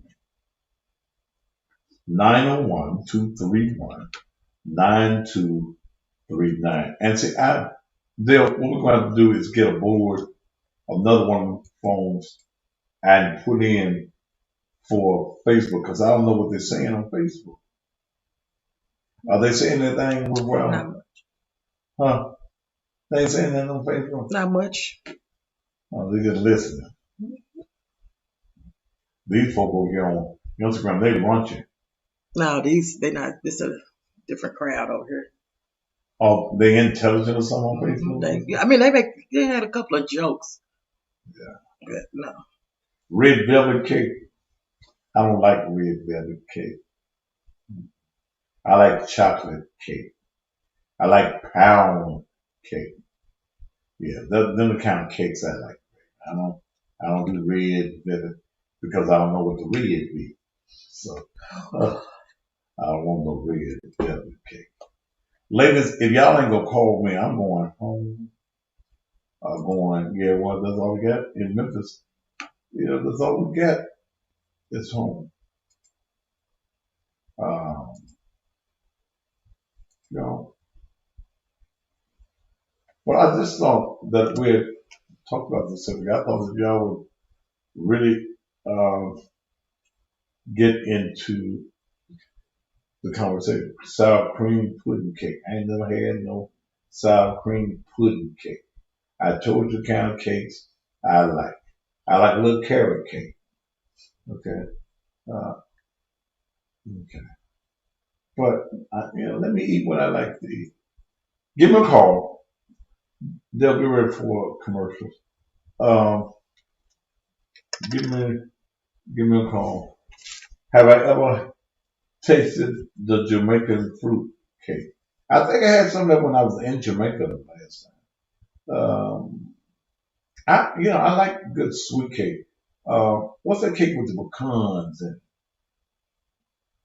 some kind of cake. I had some pecans, and I like that as well. All right, we're gonna get ready to take a commercial break, and then I'm gonna come back. And if y'all ain't gonna call me, what time is it? 8:31. Hell, ain't but 29 more minutes left in the show. All right, we're gonna take this commercial break. Thank you for being here tonight, and we will be back. Help TV Show is a platform for our women's only support group. HELP stands for Honest, Encouraging, Loving Practices. Our group is made up of women from various walks of life who've come together to uplift, encourage, and cheer one another on. We share knowledge, exchange information, and enlighten one another. When you need help, just ask. If we don't have the answers, we can at least point you in the right direction. We're here to lend a listening ear, be a partner in prayer, and even an extra pair of eyes when needed. Help the TV show addresses some of the group's most difficult topics. Help TV is aired on Cussing Pastor TV network on Wednesdays at 4 o'clock p.m. Be sure to join us. Help. Honest, encouraging, loving practices. May I have your attention, please? This public service announcement is for church leaders and all Bible believers. There is currently a candidate running for office that wants to be the first openly gay state legislator elected and says that he has the support of religious leaders in State House District 90. But did this candidate, when he appeared before the Ministers Association and at various churches in the district, reveal that he had sex with both men and women? Did he reveal that he believes in gay marriage? And did he reveal that he's endorsed by child abortion group Planned Parenthood? As a man who openly says that he sleeps with both men and women, he has every right to run for the office. But if he's seeking the support of Bible-believing voters, they have the right to know his unbiblical beliefs. If you are a believer, you can't, in good conscience, vote for Tory Harris for State House Representative District 90. He's anti-Bible, which means that your vote for him is a vote against everything that the Bible teaches.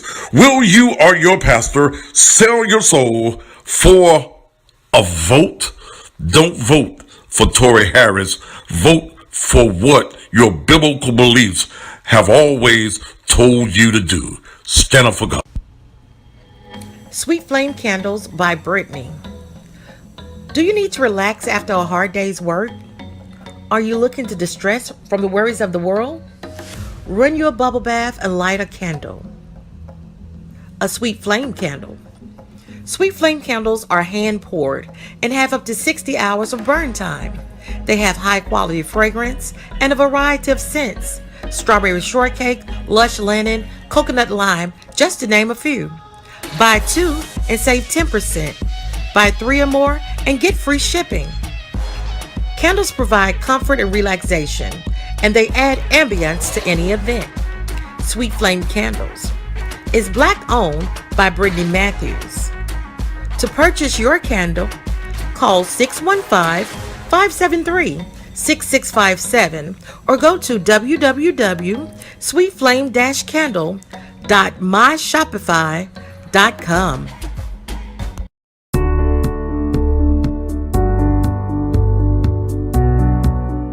Whether you live in Memphis or anywhere in the country, security is an important feature. And that's the reason, whether it's your home or whether it's your business, you need to entrust your security to a company that can get it done just the way it needs to be done.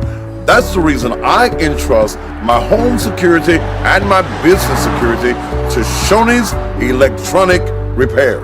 In a city like Memphis, your security, your protection, your life, your safety is very important. Let me tell you one of the features that I really enjoy. is being able to take my cell phone, and before I arrive at my house or even here at the church, I can see completely around the building. And that's important, especially for you ladies on your way home by yourself. You can see who's around your house, in front of your house, and even if there's someone on the inside of your house. I'm telling you, Shoney's Electronic Repair is the company that you need to call right now. They also provide monitoring so that if anyone does break into your home or your business, the police is notified immediately. They also have the video doorbell, so when someone pushes your button and goes ding-a-ling, well, you can see them and you can talk to them anywhere in the country. Ladies and gentlemen, right now, if safety is an issue at your home or your business, pick up that phone right now and call Shoney's Electronic Repairs, area code 901-826-6447. That number one more time for your complete safety is 901-826-6447. Are you in search of more clients and customers? Are you looking to make a positive financial move? Then you need to advertise with the Cussing Pastor. The Cussing Pastor offers both radio and television advertisement at low rates. Packages are also available. If you're an entrepreneur, long-standing or startup, have a franchise, co-op, or if you just want more exposure, get ready to take your business to the next level. The Cussing Pastor puts your items or ideas in front of an audience that's willing and ready to buy. It's okay to have a great product or service, but it's no good if no one sees it. Get seen on the screen with the Cussing Pastor. Call 901-647-6055. Are you ready to move your business to the next level? Get the exposure and promotion that it deserves. Want to stand out on TV and radio and catch the audience of millions of viewers and listeners? Advertise with the Cussing Pastor. Call 901-647-6055. Again, that's 901-647-6055. Straight.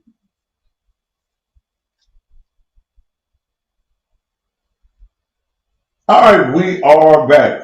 So I need to read you straight. All right, well, okay, that's good.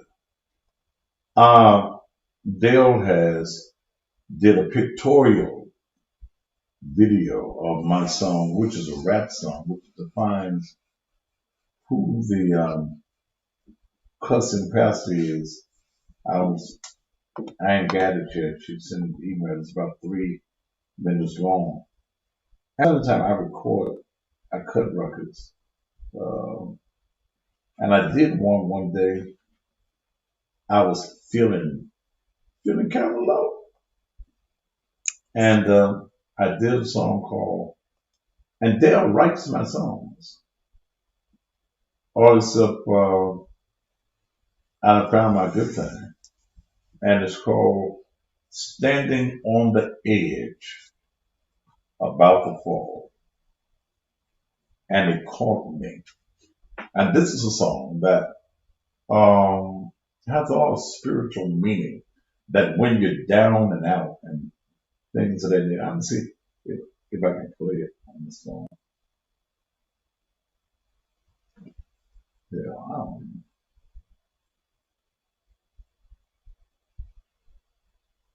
I ain't making it work. Is your volume up? Huh? I ain't.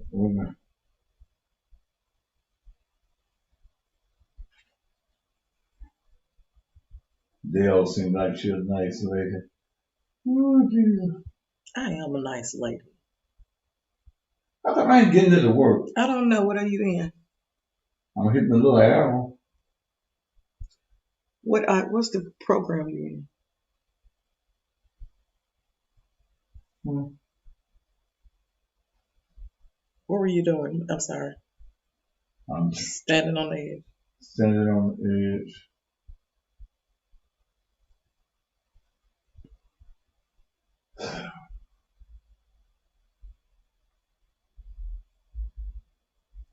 All right, let me go. Got it? No, you got it?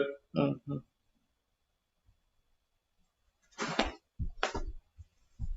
Maybe I'm just...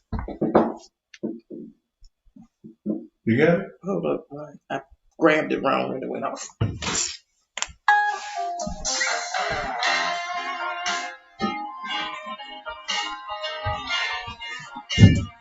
This is a song I recorded 2 years ago, 3 years ago. 3.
And you call me.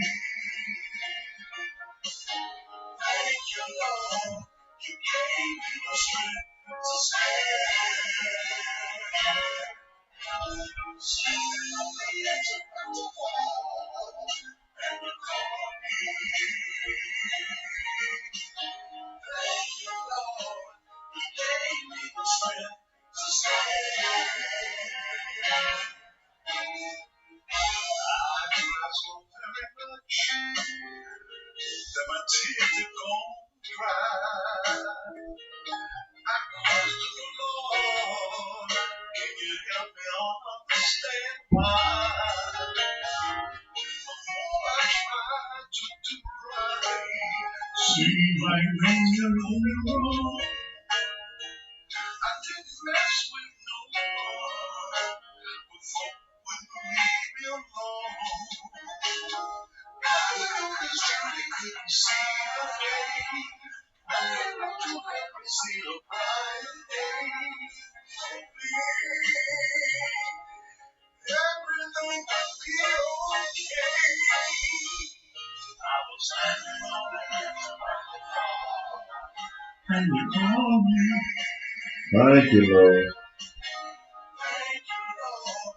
You gave me the strength to stand. Standing on the edge of the fall, and you called me. Thank you, Lord. You gave me the strength to stand. From check to check, couldn't barely clothe myself. Bills constantly piled up. The rent was 3 months past due. Put myself on the rent. Every week took another payday on. Playing alone to the casino. Got in this situation wrong. Nothing on this journey couldn't see a day. Nothing on to ever see a brighter day. Everything would be okay. I was standing on the edge of the earth. Jesus, you called me. Thank you, Lord, for doing what you stood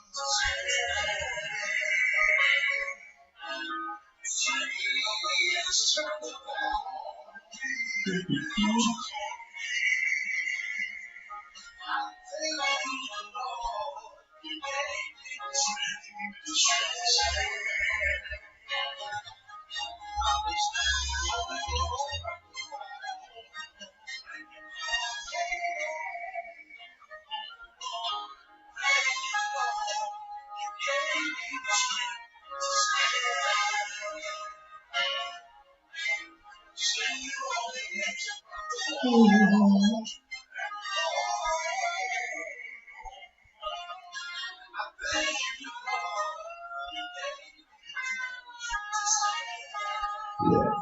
that song. I was going, and I don't even remember. Here you go, Dale. I don't even remember what it was I was going through, but I had a lot on my plate, a lot on my, and it was seeming that I was spending. That song was written after my mother died. Wasn't it? I had a lot on me, and that was a picture that I keep in my office. I haven't hung it up here yet, but that's a picture, and you may have it in your house. It's a picture of a man walking on a cliff with a blindfold on. And he's about to step off the edge of the cliff. He's walking basically on faith. Got a mask on. Storm. You can see that there is a storm. And he's about to walk off the cliff. But in the picture, the hand of God is there to catch him.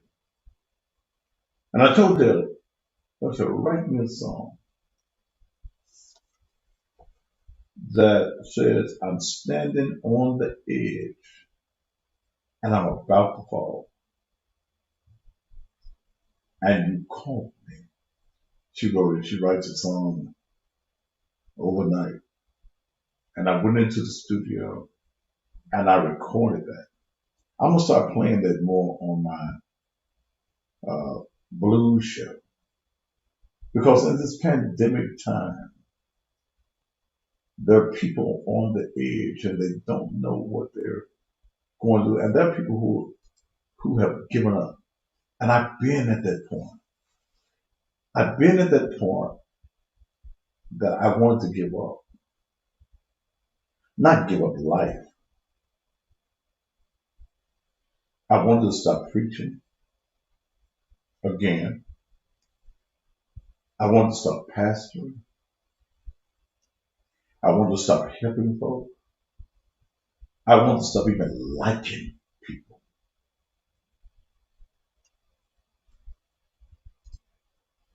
I was there. My mother had passed. Things were just going on. I looked like I was okay. I drove like everything was okay. I dressed like everything was okay. My conversation with you was as though everything was okay. But there were nights that I would go home and I didn't like being at my house.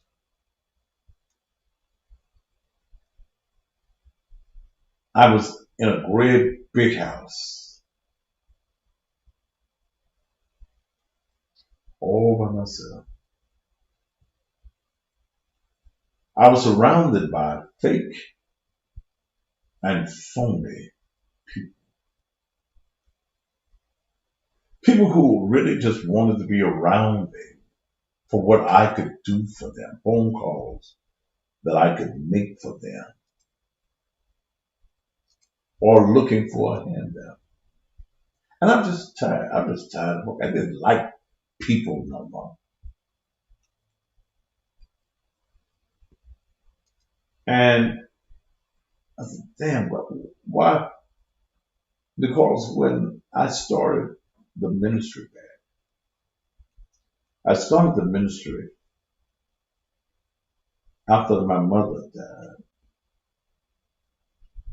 I had been out of church. I grew up preaching. I had left church. I eulogized my mother. I hadn't been in a pulpit in about 6 or 7 years when my mom died. I had promised God that I'd never preach again. I didn't want to deal with the fake in the phone. I didn't want to deal with the church. And my mama kept telling me before she died, boy, get back to church. I didn't even go to church. I joined the church. I went every Sunday. I gave my $100 every Sunday. But I didn't want to be a part of nothing. I want to go to church. My mama, you been to church? Yes, ma'am, I've been to church. But my mama told me before she died, you got to go back to preaching. All right. She said, you're going to have to preach again. Okay. It was not my intent.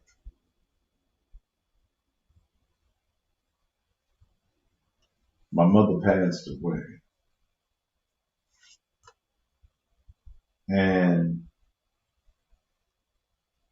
I preached the funeral because I knew that nobody would ever be able to preach her funeral but me.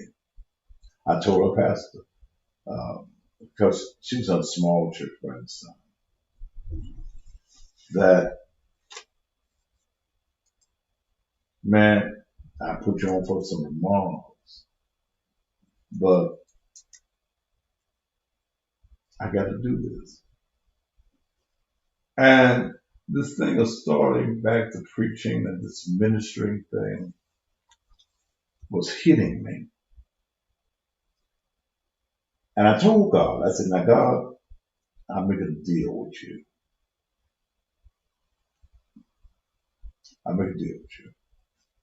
That if I can preach my mama's funeral and not break down, I'll go back to preaching.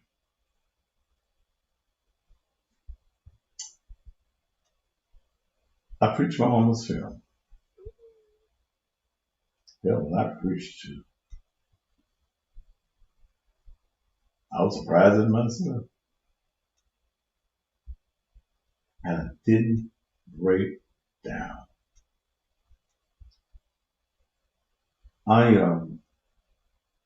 When everybody passed around, we do that going in. I closed the casket. I wrapped it up in the casket and closed the casket. The undertaker man didn't break down. I didn't break down the sermon. I didn't break down at the cemetery. But I can remember as her body was being lowered into the ground. It seemed like the voice was saying, now what you gonna do? My mama's words to me in life was, when I was going through some stuff, my mama never would feel sorry for me. You be wanting to hear the pity stories. Man up. That was always the word. To me and my brothers, my sister, but most of them because they didn't have no real problem. Man up. I don't want to preach. Man up. I went to the office. I went back to the cemetery. I was on Saturday. I went back to the cemetery on Saturday. Sunday, rather. Just as it was getting dark. And my mama's name was Mabel. I said, Mabel, what you done got me into? Because it wouldn't leave my head. So I went into the office the next day. I was getting ready to open a gigantic blues club. I was going to name the blues club after my daughter, my baby daughter, Dominique. I had it all set up. I had a stage there. I was going to bring blues artists in. And I told Dale, you remember with me about a year in, Dale? About 6, 7 months. About 6, 7 months. I told Dale, I'm going to start a church. Dale thought I was crazy. I thought I was crazy. You sure? I'm going to start a church. I'm going to start a ministry. I didn't know where it was going. And I sat there trying to come up with a name. I didn't want to be Saint this, Round the Corner Baptist. I didn't want to be a denomination because my concept about God and church and religion had changed over the years. I had read, I had been informed. And I knew that God wanted to use me differently than he'd ever used me before. Man, I don't want this. I don't want to do this. This ain't what I want to do. So I sit down at my desk to try to come up with a name. And I said Naked Truth. I don't know. I went through a bunch of names. Naked Truth. I said that ain't it by itself.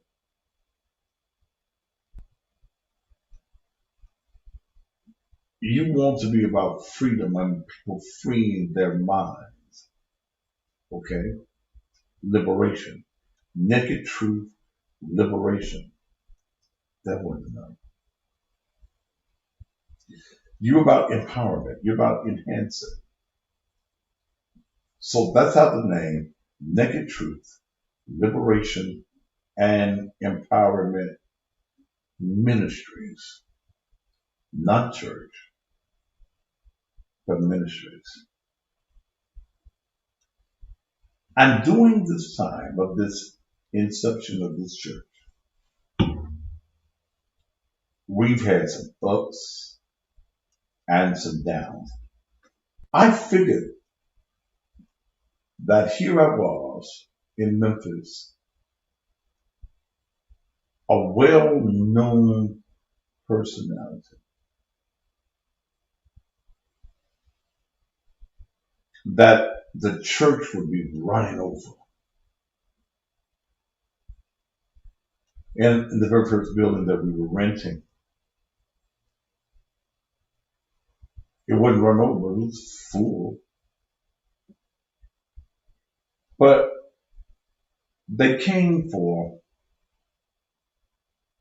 a show.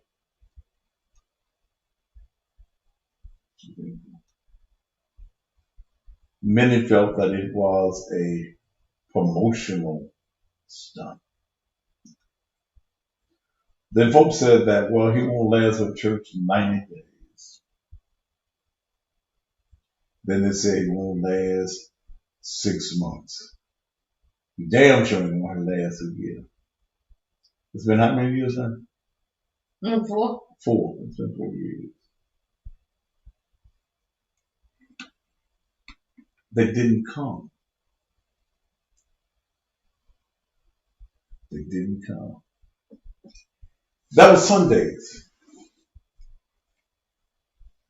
that I didn't want to go out and preach because I didn't have about 20 people.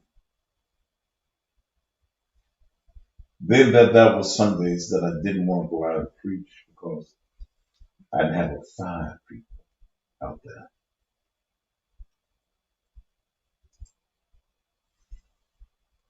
I said, man, I'm bigger than this. The big shot preacher in me came out. Lord, I'm going out here for 5 people. And this was prior to me becoming the cussing pastor.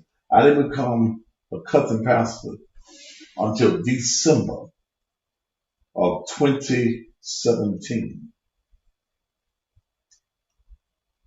I couldn't feel the church. Preachers in this town told their folk, don't go over there. He got a cult over there. He's of the devil. Don't go over there.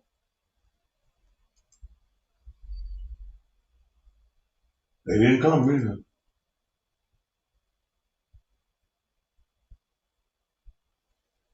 The guy in the first building we was in sold the church from under us. I had to use some thug techniques to get my money.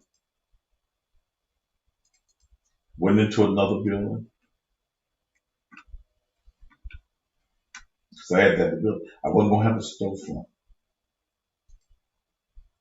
Went into another building. We stayed there. How long was that? A year. A year. Then we went into a massive building. That church had about $50,000 worth of damage in it. Second church that needed to be done. I just got mad. I wanted to spend that. I went to a bigger building. And we stayed there until March of this year. Me and the pastor fell out. Because it started raining in the building. The roof started caving. We had a great big gym, massive property. Big shot preacher church.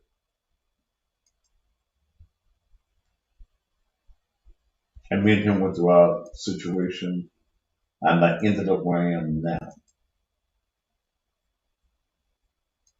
I had Dale to figure out how much of my personal money I had spent.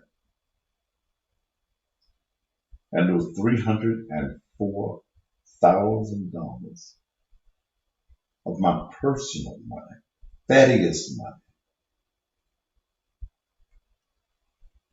that I had spent on church, on ministry. Folk were coming, but the few folks that came, there wasn't no money. People thought that, well, hell, he gonna take care of it anyway. Why give? Why be a part? And I wanted to quit. I wanted to stop. Cussing Pastor came around 2017, and it was somebody that meant to do ill to me. They took a situation, I was dealing with the Lorenzen Wright situation here in Memphis. And I was on a Facebook Live. I never forget us. December 17th, I was sitting at my desk at the church. And I did about 3 hours on the situation.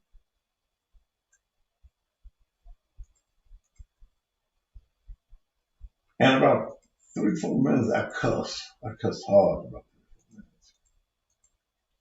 Somebody, I don't know who it is to this day, cut out all the good stuff, shit I said. Took the 3 minutes of cussing, made a video. This is on a Saturday.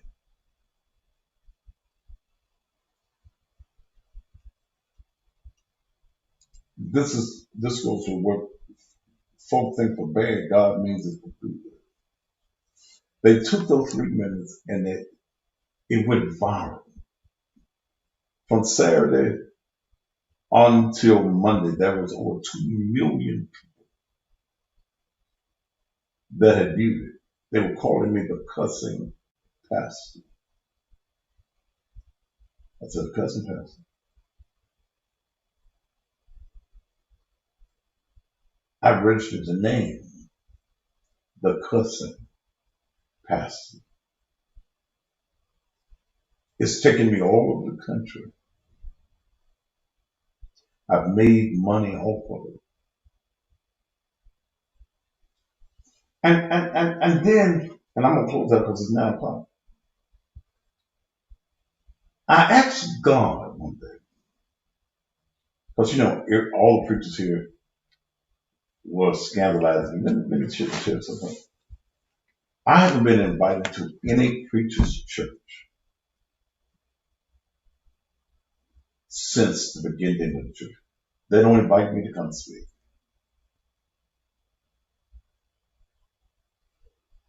And I'm all right because by the time I get to preaching, and it's all that work, I'm going to just lay down. I don't preach it twice or 2 or 3 times.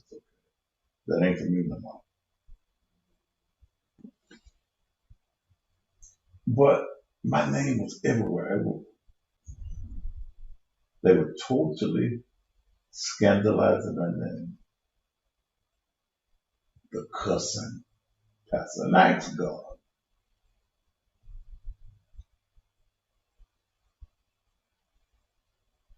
man, I said, I talked to God like I talked to you. I said, God, why am I the cussing pastor? And God reminded me, and I'm from the Joker. God reminded me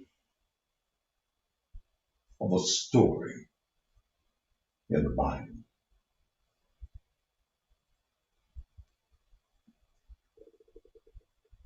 The story is told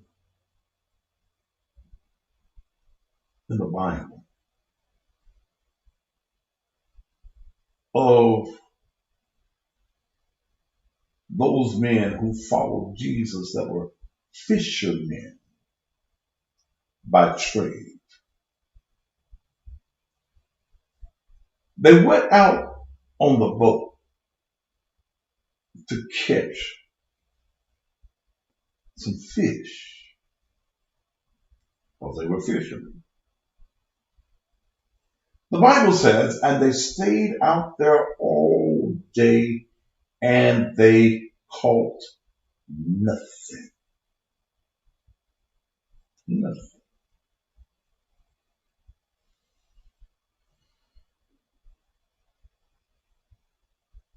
Jesus came along. And they said, Master, we've been fishing all day. We know it's a fish here, but we've been fishing all day. And we ain't caught nothing.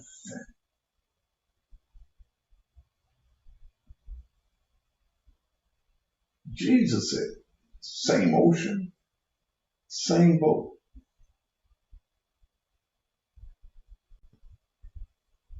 Cast your nets on the other side of the ship. They went to the other side of the ship and they caught more fish than they'd ever been able to catch. I said, Lord, you've given me this story. Tell me what it means. He said, well, the bishops that you know, the elders, the pastors that you know, they on this side of the ship and they ain't catching nothing. I called you to go over here on this side of the fish that got used to their bait. And the fish don't accept the bait. They know that they're trying to be caught. No, you go over here to this other side of the ship. And what I'm going to do, Daddy, is with you on the other side of the ship, I got to give you some different bait that they've been using in the Missionary Baptist Church, the CME and the ABC and the DCD, E and F church. You have a cussing spirit. Your cussing is going to be the bait. I'm going to make you a fisherman of men. You going after the fish that can't nobody else catch. They catching old fish. I want you to catch the drunk. I want you to catch the gangbanger. I want you to catch the hoe on the corner that the church looks at and lifts up their holier than thou head and say that they are better than these folk. See, Thaddeus, you're going to get their attention because you cuss. They're going to call you crazy.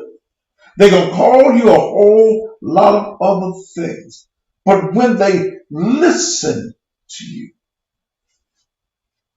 whether it's about politics or whether it's about me, whether it's about issues in the community, your cussing was the bait that will make them listen to you. But the substance and the gift that I gave you will put them on the hook. And once you get them on the hook, you can reel them in. And here's what I tell you, and I'm closing now. You can't clean a fish till you catch him. I don't care whether you got the knife, the seasoning, salt, or whatever it is. What's that, flour? Whatever it is that you fry your fish in. You can't clean a fish until you catch him. And that's it. And I don't care who you are tonight. I really don't. I don't care who you are.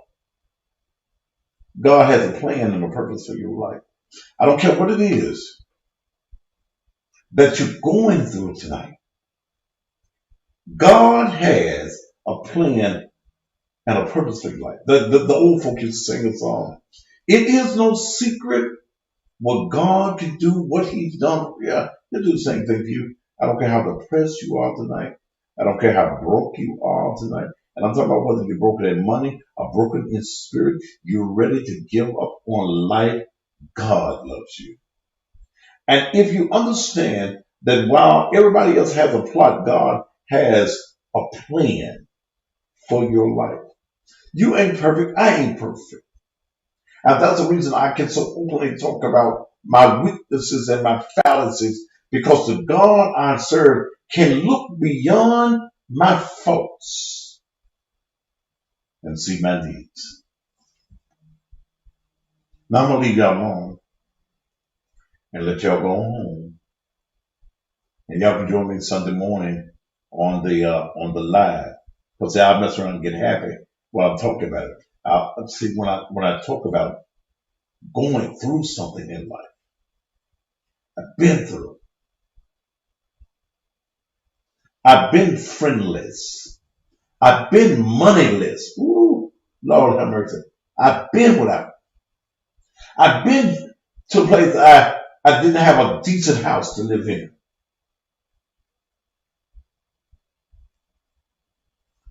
I've had the chance since I've been grown.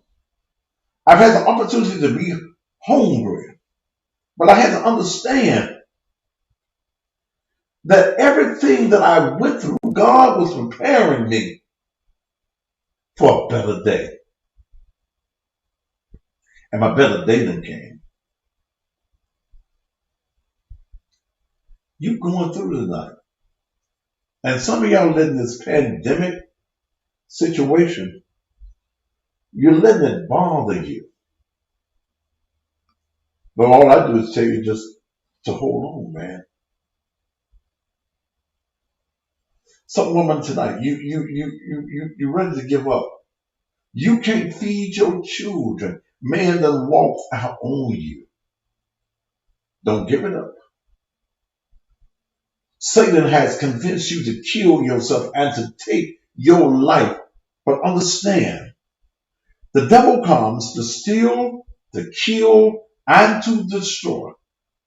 But there's a comma on that verse. But I am come, that ye may have life and have that life more abundantly. The abundance of God is upon you. The gift of God is upon you. Prosperity is upon you. Take the negatives out of your life.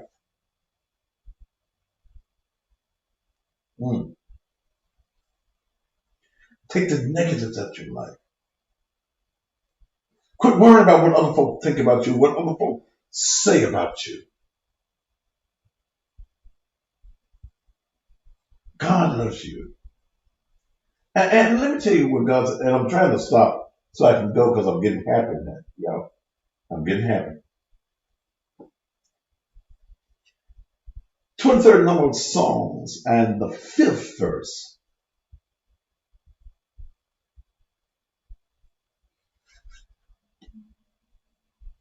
I don't bring nobody on my site, so don't even ask me to do that. I don't need no.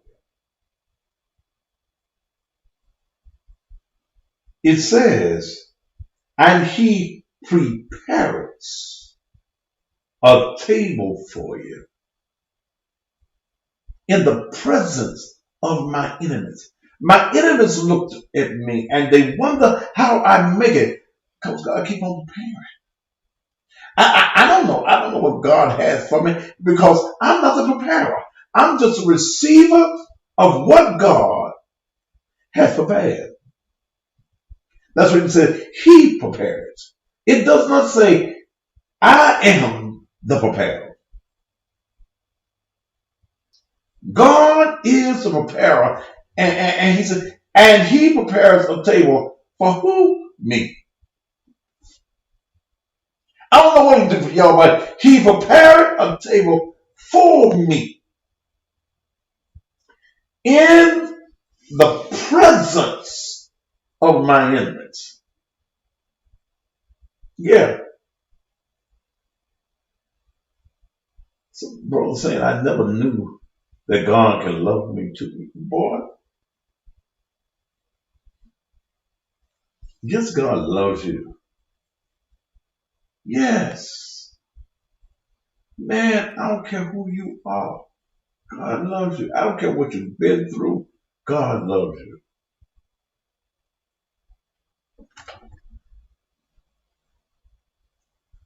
I don't know what you're going through, man. You know, and I feel your spirit. I don't care what it is that you're going through. Yeah, God loves you. I don't care if you've been the dope fiend. I don't care whether you've been the robber. I don't care whether you walked away from your family. And I know better than anybody that the God I serve is a God of second chances. Somebody else knows God's a God of second chances. In fact, God's so good, he's a God of second, third, fourth, fifth, sixth, seven, 8 chances. God just keeps on giving you chance after chance after chance after chance. As the old folks said, and I preach this, won't he do it? Now I'm gonna let y'all alone. I'm gonna let y'all alone, and I'm going on to the house. But I don't know who this was for tonight. But God is good. And not only is it good, the word says, and his mercy is everlasting. Whatever you're going through, it could have been another way. It could be worse. Your situation could be worse than what it is right now.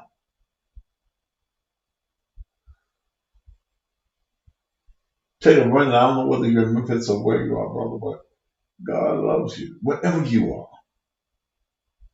Man, don't give up on you. Because God ain't gave up on you. When everybody else give up on you, you just write to God to use you.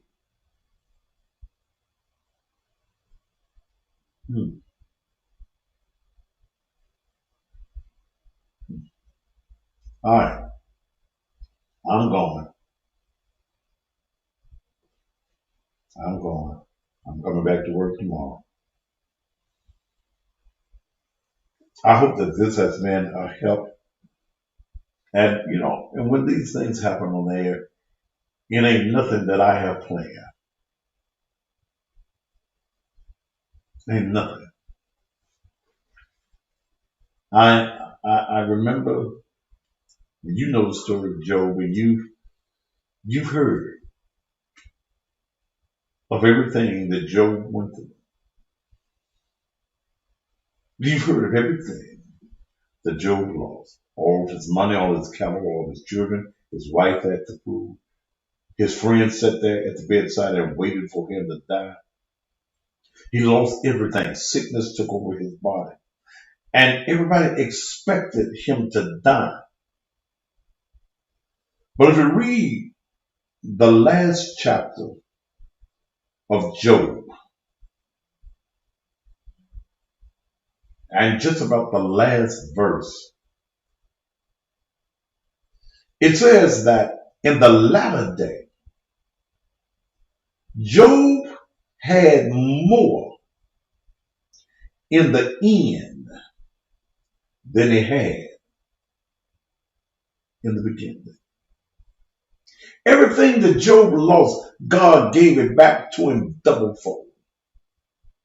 In other words, what I'm telling you, brother, is that the God I serve, not the Baptist God, not the Church of God in Christ God, not the Methodist God, but the awesome God, the one that sits high and the one that looks low, that God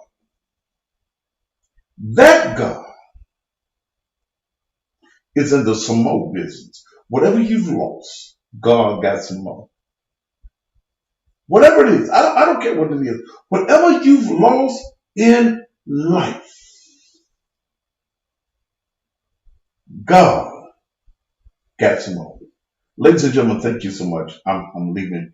It's 24 minutes after the hour.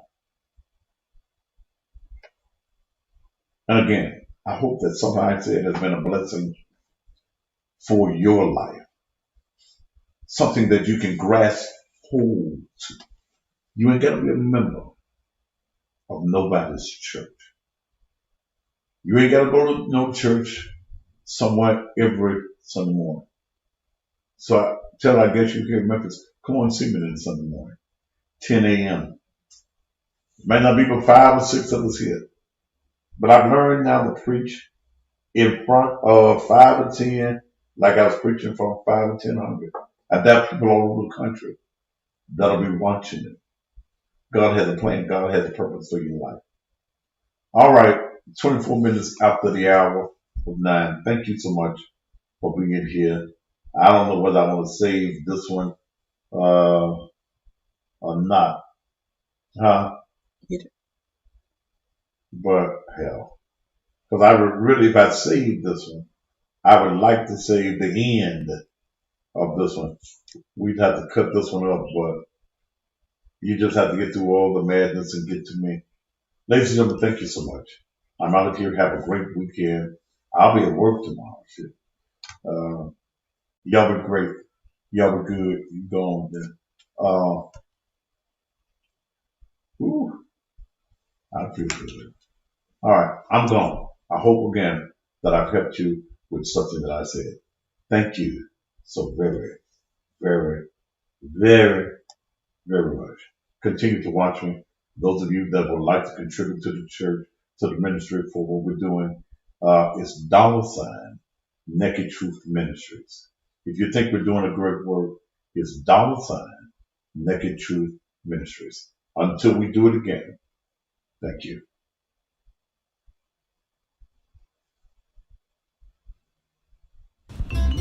Hi, I'm Delphine Polk of DP All right, Enterprises, I'm out better of known there. to you as Fix Again, It Dell those of you from that the would like Thaddeus to Matthews contribute to what TV we're show, trying to do, only shown it's on the Cussing $ Pastor TV Naked network. Truth Ministries. DP Naked Enterprises Truth is a Ministries. multifaceted Thank you company so that very much. offers services from resume writing to contracts and all in between. Our motto is, if you need some help and you want to yell, don't give up, just call Fix It Dell. I'm also available for voiceovers, songwriting, poetry, and short stories.